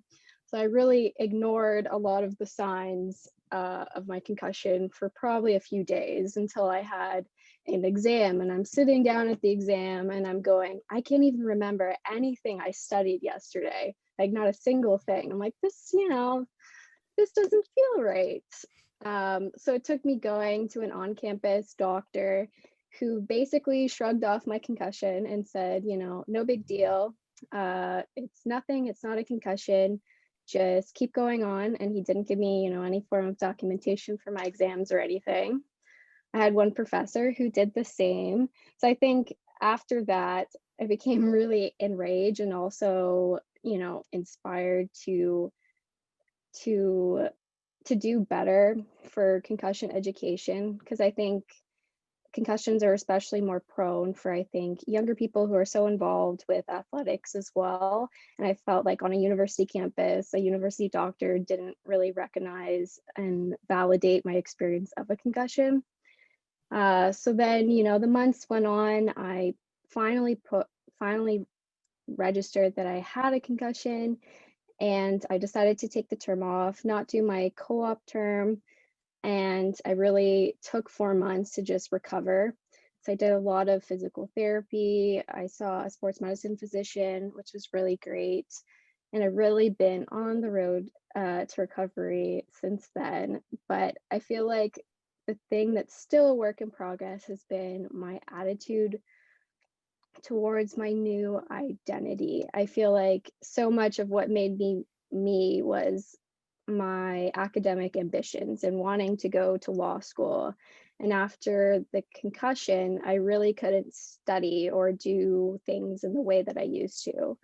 So I went through such a long period where I was just questioning myself, going, well, if that's not what I'm going to do with my life, what do I do instead? This is all I've ever wanted to do. So I think it really forced me to think about the fact that this sucks, it's unfortunate, but maybe there's a different way that I can still make that dream happen. So I've really tried to show through my recovery that, life and concussion circumstances are really hard, but I think you can persevere through them, whether it be with your pre-concussion dream or a different ambition. I think there is something fulfilling at the end of it. No, absolutely. And it's honestly, it's just to hear that story and the fact that you did actually complete the LSATs twice, Yeah. which is incredible. It just goes to show that we don't necessarily have to let these injuries derail us from what our dreams and ambitions are. And you're doing that every day by still aspiring to be a lawyer and going through the process. And it inspires us because I think it just shows to everyone that these injuries don't stop us. Yes, they maybe put a pivot in our timeline, but our end goal and our passions are still always there. And it's great to see you continue to pursue that. But I want to ask you, because the name The Buffering Brain is a really unique name, and it honestly, it speaks a lot about what a concussion is. What kind of made you think of that name and go with it? Yes, I remember back in May when I was about to start my page, I initially wanted to start it more out of frustration because I didn't know anyone who was experiencing the kind of prolonged symptoms that I was. So it was originally a place to vent more so. But when I was trying to think of a name, I was like, how do I describe my experience to other people? It just feels like I'm in a perpetual state of needing more time to load. Like my brain just needs time to buffer. And since I was definitely a heavy TV junkie pre-concussion, I think buffering just made a lot of sense to me. So that's where it kind of went off from there. And how about like starting up your page in May and connecting with like-minded individuals online, or even just venting, right? How has that helped you from May till now? How has that helped you with finding your identity again and becoming the person that you're actively striving to be? Yeah, I think my biggest transformation has been in the past few months since I've started the page. I think, I was still so hell-bent in May on getting back to who I used to be. And then at some point, I finally realized I don't need to be who I used to be, and I probably can never be again, but I can be a different version of me. And maybe it can have some parts of my old self, but it can also have some new and amazing parts, being strong, being resilient, finding a way to pivot challenges that come in my way. So the page has really allowed me to connect with other people who are doing that as well. I hope to, lots of which I've met who are in Ontario, actually. I hope to meet after COVID is over. But it's been really great as far as an attitude shift for me. That's awesome. And obviously, as an advocate, we've kind of learned a bit about your story and before, and you mentioned, you say something that I think it really resonates with me about redrawing your path, right? And it kind of goes to that pivot. So when did that mindset really click in that you didn't want to let this concussion or the fact that your brain is currently buffering stop you from achieving what you've always wanted to achieve? Yeah, so this past summer, I was supposed to have a co-op job, which got canceled because of COVID. So I decided, oh, what better time to do the LSAT than then? Because it's just, 4 months uninterrupted I could just use to study, which was more conducive to my brain now. I didn't think I would be able to study while working anymore, which was a pivot from maybe my initial plans. I am such a big planner, so to have to change things is it was such a big challenge to overcome after the concussion. Very A-type personality in that way, but especially after I got my August LSAT score and it wasn't the best. I was like, well, that's not good enough, so I guess I need to do this again. So then I needed to, while I've been working my co-op job right now, and I was applying to law schools, and then I was studying for the LSAT again. So that was a complete pivot, did not want to be studying while doing so many other cognitively intensive things, but somehow I found a way to do it. I don't know. And what type of things have helped you study? And obviously you have to accommodate for the way that your brain's feeling each day, really. But what are some of the things that you integrate into your daily routine when you're studying? Yeah, so for me, it's taking a lot of breaks, which I'm sure others have said, taking a lot of breaks. Even if you can tell right now, there's a lot of bright lights in my room, and I have papers over them. I hate bright lights staring in my face. Also, exercise has been a huge thing for me. Like my main symptom is headaches. I just have like one headache that never seems to go away. It just kind of, you know, has peaks and valleys throughout the day. So whenever it seems to start to hit a peak, you know, I take a break. I go downstairs, like I, you know, go on the stationary bike for a bit, and then that actually helps reduce my headaches. And then I'm like, okay. And then I come back, and it's kind of like a nice reset, basically. No, and acknowledging those symptoms are crucial, and especially when you're studying for the LSATs, which I can't even imagine doing, you know, without a brain injury. The fact that you're able to do it in recovery is truly impressive, and it's inspiring, honestly. So yeah, I can't even begin to describe how amazing it is to see you, you know, being able to accommodate your whole life to still pursue it. But what I want to know is the second time, maybe this more the second time you finished the LSAT, what were some of the emotions and the feelings that you had knowing everything that led up to that moment? Well, initially, like as soon as it's a self-proctored test because of COVID. So initially, as soon as, you know, I closed the laptop and everything, and I was like, oh, I was like, I really hope that's the last time. I don't want to do it again. But, you know, I kind of went downstairs, did my post LSAT kind of jumping around, dancing kind of spiel like I did the first time. Treated myself to some pizza and everything, but it was more a sense of relief because I truly thought I had done better that time. So I was like, yes, like this was a painful 3 months, but you know, I think it's going to be worth it. So. No, that's awesome. And I think it goes to show that, like, you know, sometimes when we're going through these recoveries, we don't necessarily see that light of the tunnel. But then when we're at that light of the tunnel and we look back, it's like, well, this is what got me here. And to be able to reflect on that is, it's awesome. It's, yeah. Yeah, really no, is. it's truly special, and we both really appreciate you sharing your story on here with us today on the Can Talk. And we're also really excited. We will have to transition here, but we're gonna bring everybody in, and let's see how the conversation goes. We're gonna have a great discussion. Perfect. All right, so bear with us as we bring everyone in. But yeah, this is something that was really important for us to do. And obviously, we kind of mentioned at the beginning, like we want to shed light on everyone's stories because as you can tell, they're so unique. But the one thing that is a remaining constant, or I guess two things, is the fact that there's hope in your recovery and, you know, there is no linear path to your recovery. But these are all people that continue to inspire and share their journeys. And it's great to have them all back here. It's really, honestly, just talking to all of you right now, like I feel so fulfilled already because you guys just do such amazing work. And it's really a testament to what this community is and how it continues to grow. So there is a few guiding questions, I guess, for this group discussion.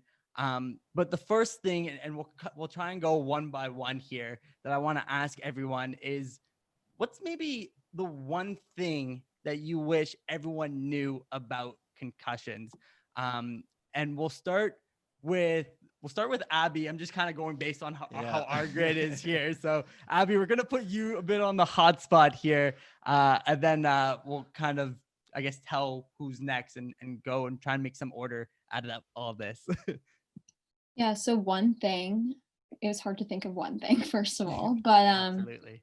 One thing was definitely just, especially through my experience of sharing stories, is just I want everyone to know how different each concussion is and how different people deal with them. And also, like, even for me, like each one of my concussions was different. So that was a huge learning curve for myself. And I think that's really important for everyone to know.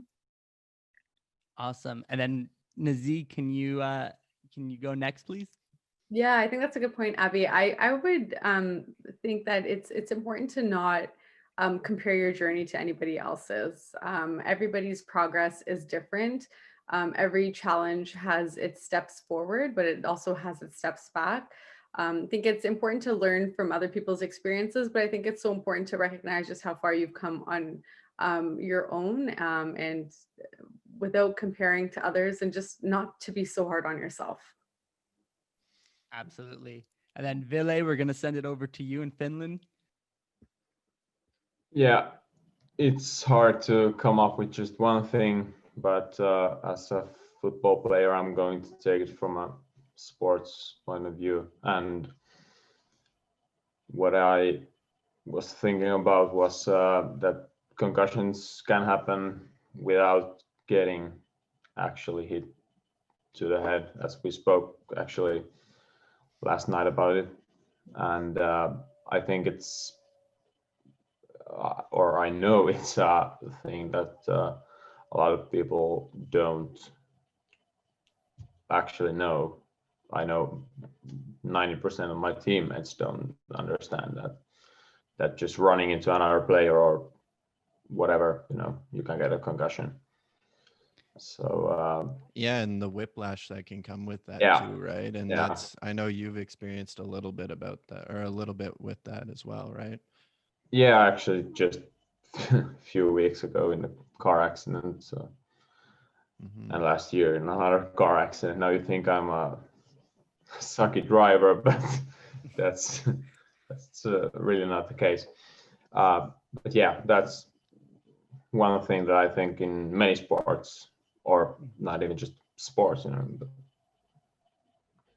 in any situation, it's possible to get a concussion without actually getting a blow to the head. So yeah, it's always weird to try and explain to someone that our brains are surrounded in this like liquid gel, and it can kind of hit our skull without having our skull actually hit anything else, right? So no, that's a great point. We're gonna continue overseas and pass it over to Lauren.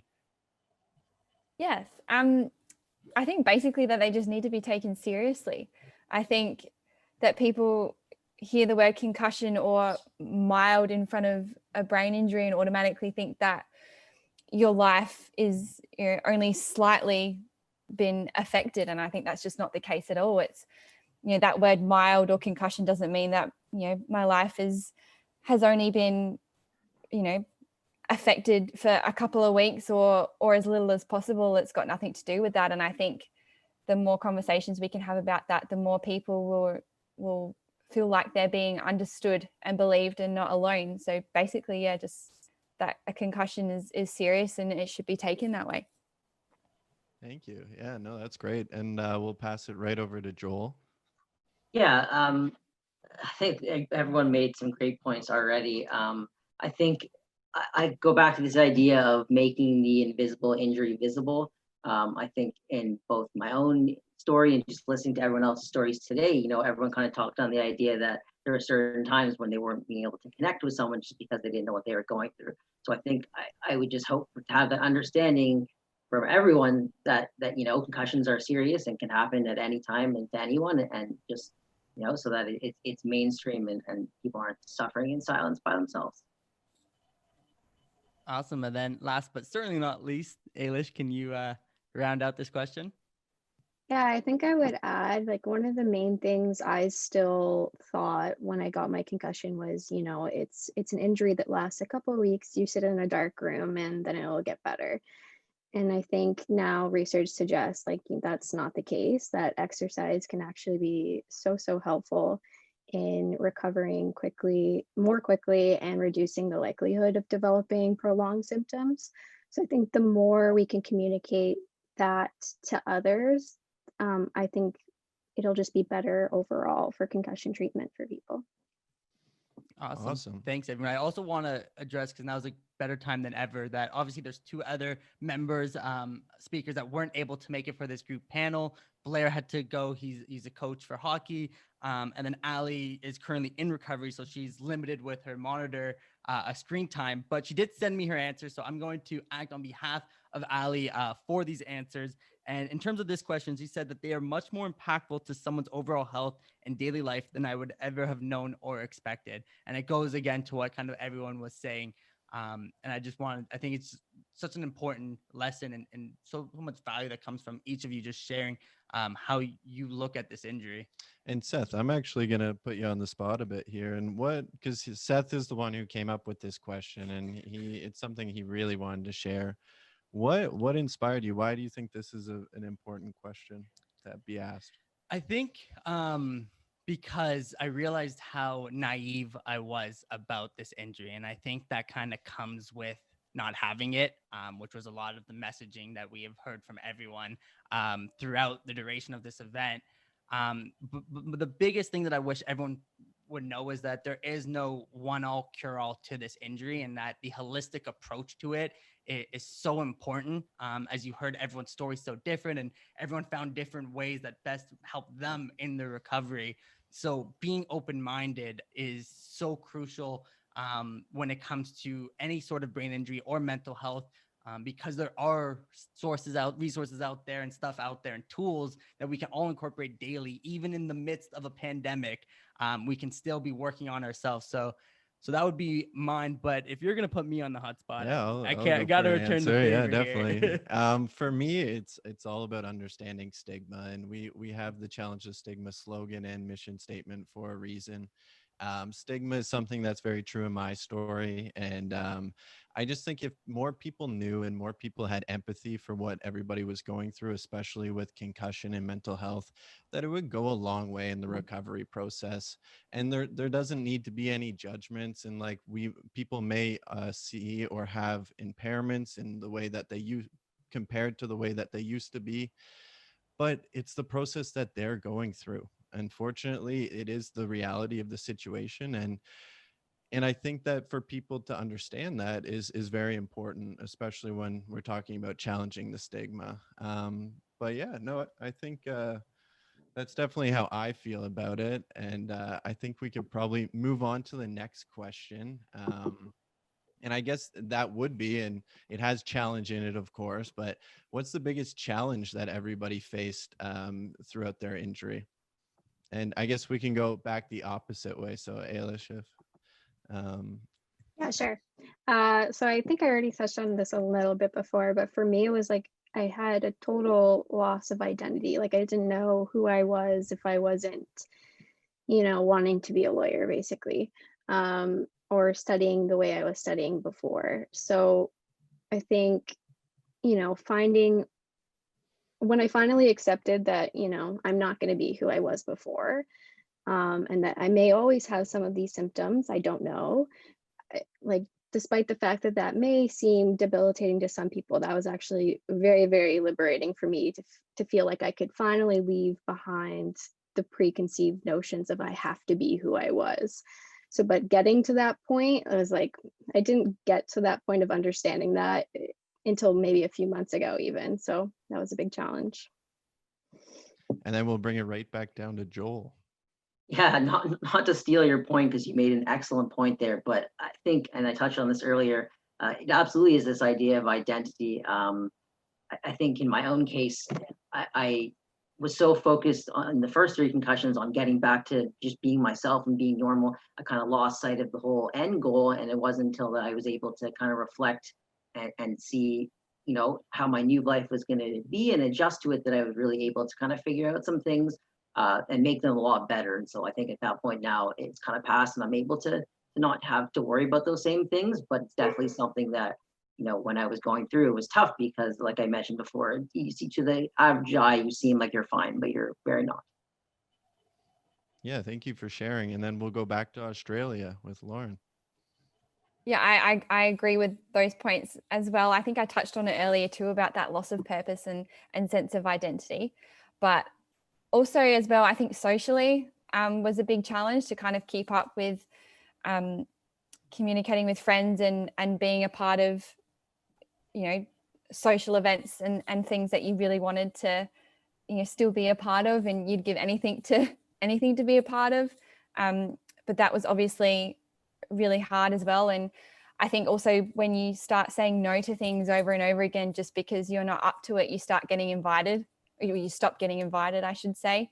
So I think that was a big challenge, because I really wanted to be a part of these events or dinners or parties and things. And it was just, if I was having a bad day, I couldn't be there. So that was a really hard thing to overcome and accept. All right, and then Ville, can you add your point as well? what she said. I mean, that's exactly what I'm thinking. And one of the biggest things that bothered me for a long time was I lost a lot of friends. I mean, in the end, I don't really know how much of a friends they were, because obviously I changed, my personality changed a lot, and they didn't understand, and I guess they got scared or whatever. Some just left because of that, and then the other reason was, as Lauren said, it's really hard to keep up with all the social connections, and just having the energy to even respond to messages or whatever is really hard sometimes. And I understand that the other person might think you're just not interested or whatever, but that's not the reality, and you explain it over and over and over again, and some people might understand, but most unfortunately don't. So No, absolutely.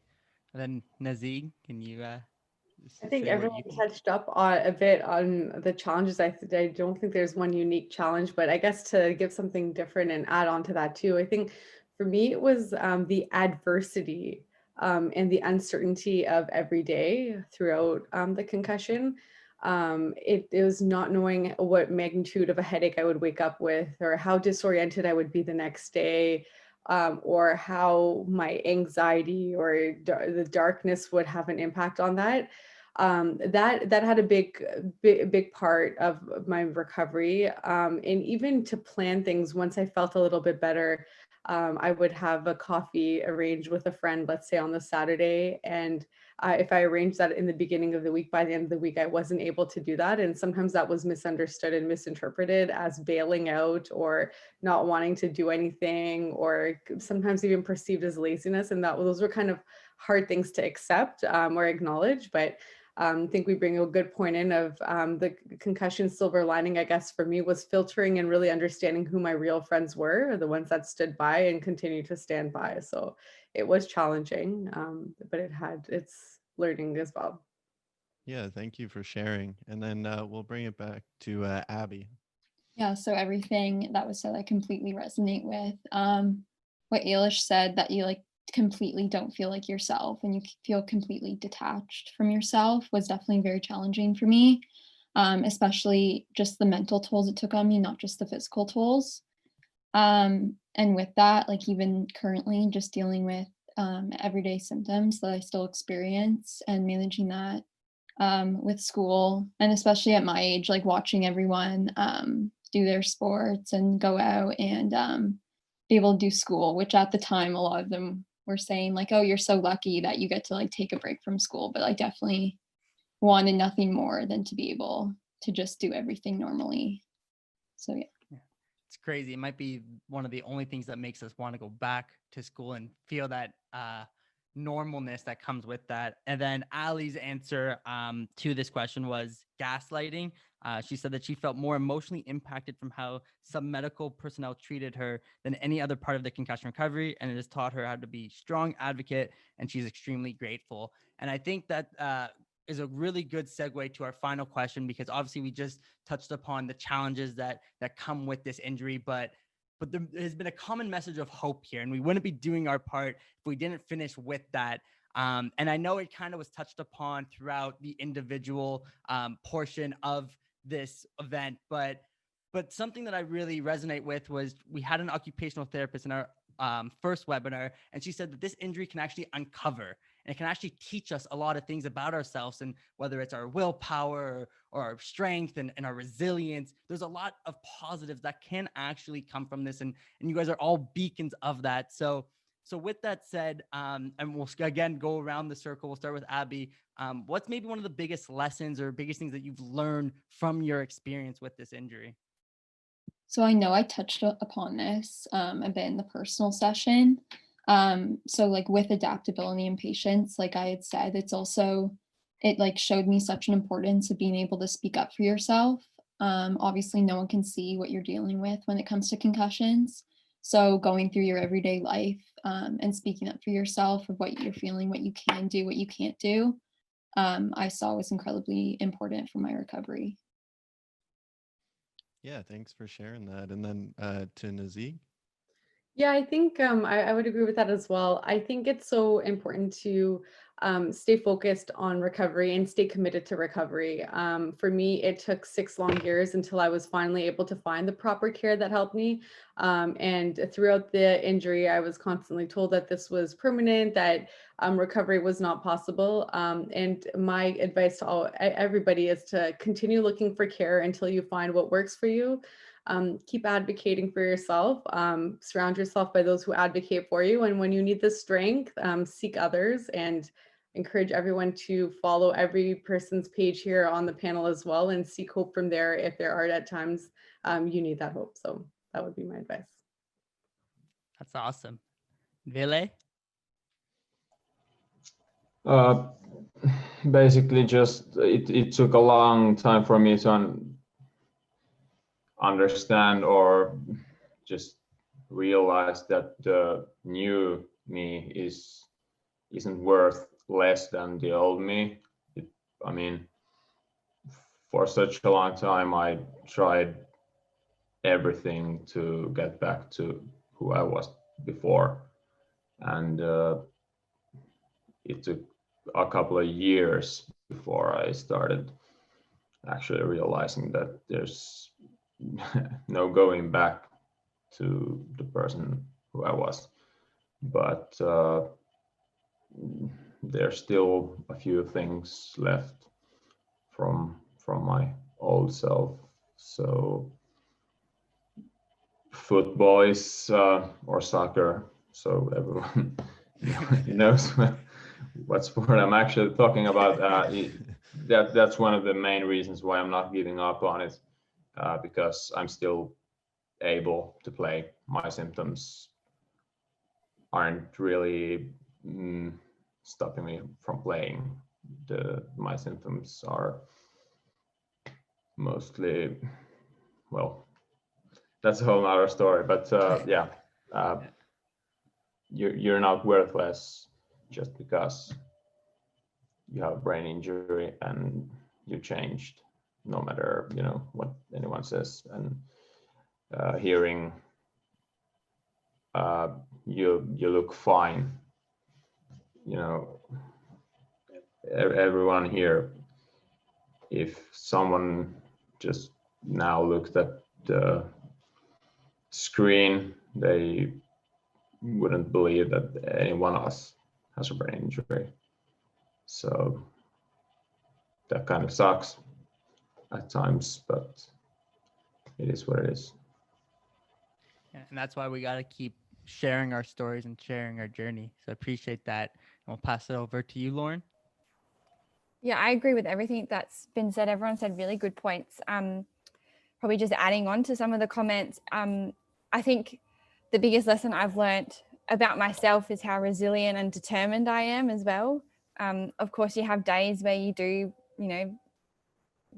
want to, give up, or just, you just need a break, or you just can't handle anything anymore. But on those days, I think it's really important, or I've learned to turn to, people on social media, or, you guys in the panel and different pages, and seeking strength from different avenues also really helps, brighten up my day. So I think I'm constantly in awe of all the different people that I've met, and their stories and their struggles, but how they've overcome it. So I think the biggest lesson I've learned is on my bad days, I can seek guidance and support and strength from the others around me. Yeah, it's a really, really good point. We'll pass it over to Joel. Yeah, I would say for me, the biggest thing that I've learned is focusing on self-compassion, on really kind of treating myself shifting away from questions like, why me? Why is this happening to me? Why, for so long I struggled with that idea. And it wasn't until I started focusing on myself and changing those why questions to how questions. How can I help myself? How can I help the community? How can I get my message out there? So I think that's really the biggest thing I've learned is just shift your mindset and understand that you're not weak if you do have to ask for help. No, you're definitely not. If anything, it makes you stronger. And that's something that Ryan and I feel like everyone on this panel, I can speak for them all, definitely believe in. And then Ailish, can you also contribute to this question? Yeah, everything that's been said, I totally agree with. One thing I would add is that there's no timeline on recovery. There really isn't, and there's no prescribed time that you have to get better by. However long it takes you is however long it takes you. Just keep pursuing whatever form of treatment helps you.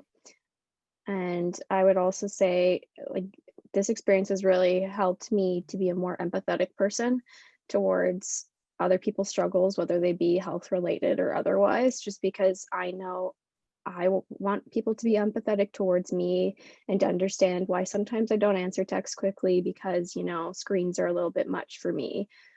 So I try to be empathetic to other people's situations as well. So that's been a big lesson I've learned from this. Awesome. And then I'm going to answer again for Ali, and for her, very similar to what everyone has contributed. And for her, it was to trust her instincts. No matter how much the brain is impacted, the heart still knows. You don't need permission from anyone. Do what feels right to you. And I think all of your messages are just so important for anyone that feels like they're struggling alone, because if anything that this event shows us is that we're in this together, we're a community. And I think about, one of my biggest challenges and lessons that I've learned is, when I went through it in high school, it was very alienating. And for someone who feels like he can pretty much talk about anything, to not be able to talk about my emotions because of the injury and feel clouded was really hard. And I haven't had a conversation about my concussions until I met Ryan, and now to be able to have it across 3 different time zones, it really blows my mind to see all of the people, and it's not just all of us here, but around the world, that are really trying to get their voice out there, because it's so important that we're all heard, and so people can understand there's reasons to maybe why we're, there's a change in our behavior or what we're going through, and to understand that is it's really powerful. Yeah, and I think that's even a testament to why we wanted to call this webinar the CANTALK webinar, just to show that we can talk about these issues that we're all going through, and it shouldn't be an alienating experience. And by just showing empathy and practicing communication and then working towards advocacy like we do, it's very important. And I think I commend everybody here for all the work that we are all continuing to do and inspiring people more and more. And I think even just seeing it on everybody's faces, we've all inspired each other in a lot of ways today as well. So I'm really grateful for this opportunity to talk with all of you guys. And I really appreciate you all coming on. Awesome. Well, I know it's the nighttime for some of you, it's the morning for others. For some of us, it's close to dinner time. So we're gonna wrap this up. But again, we are so grateful for all of you being on this. You all inspire us constantly. The fact that you guys are willing to advocate, it speaks volumes of where we've come as a society on this injury, and continue doing the amazing work, because it's helping so many people. And I guess just one thing, just thinking of it now, do we want to go around and see if everybody has a last word that they want to get out, and maybe plug their pages as well? So everybody who hasn't checked out their page, who's here watching, can just check out everybody's page. We'll start with you, Abby. Yeah, so my Instagram is at Headsup. Oh no, that's it's at headfirst.ca. And I just want to say that this has been a really great experience, and hearing all your stories is really inspiring to me. So thank you. Thanks, Abby. We really appreciate it. And then we'll go to Nazeeg. Thank you guys for organizing this, and it's been a pleasure learning and sharing my story. And it's truly been inspiring to learn about everybody's challenges, but also how we've overcome every day throughout it as well. My Instagram is Invisible Scar. It's one word. So welcome everybody to follow as well. Thank you. And then we'll bring it down to Ville. Thank you for having me, and thank you for all the work you guys are doing. And it's been great to hear from every one of you guys, and I'm really thankful for being here instead of sleeping, which I probably should at this time. But yeah, it's been great. Hopefully, we can have some sort of same. Yeah, no, I think we're definitely going to follow up with everybody here, and we definitely can make a group chat so we can all stay connected. I think that would be really great. Also, for those listening, I'll give Ville a plug. His Instagram is TB I'm coming back 44. Check him out. Yeah. Be sure to check him out. And then Lauren. Yeah, thank you so much. This has been awesome. I haven't been a part of a panel before, so it's been a great experience. My Instagram's called The Orange Butterfly. My direct message is always open. I'm here if anybody needs to have a chat or needs to vent. Most of the time I need it just as much as you do. So feel free to message me, and I'll be there to listen. And then Joel. Yeah, first off, thanks again just for having me here, and just connecting with you guys has been very fulfilling. So that's just been awesome. I would say just anyone out there, just to be patient, trust yourself, don't give up. And for myself, the podcast is at the Inherent Risk on Instagram, and it's gonna be launching January 4th for anyone that's interested. Awesome, thank you. And then Ailish. Yeah, I would just say thanks for having me as well. I love being an advocate for you guys too. Having webinars like this, or even following some of our pages, just definitely helps make this experience feel less lonely, because you see other people who are experiencing something similar too. My Instagram is at the Buffering Brain. Thanks for having me. Awesome. And on that note, again, we want to thank all of you.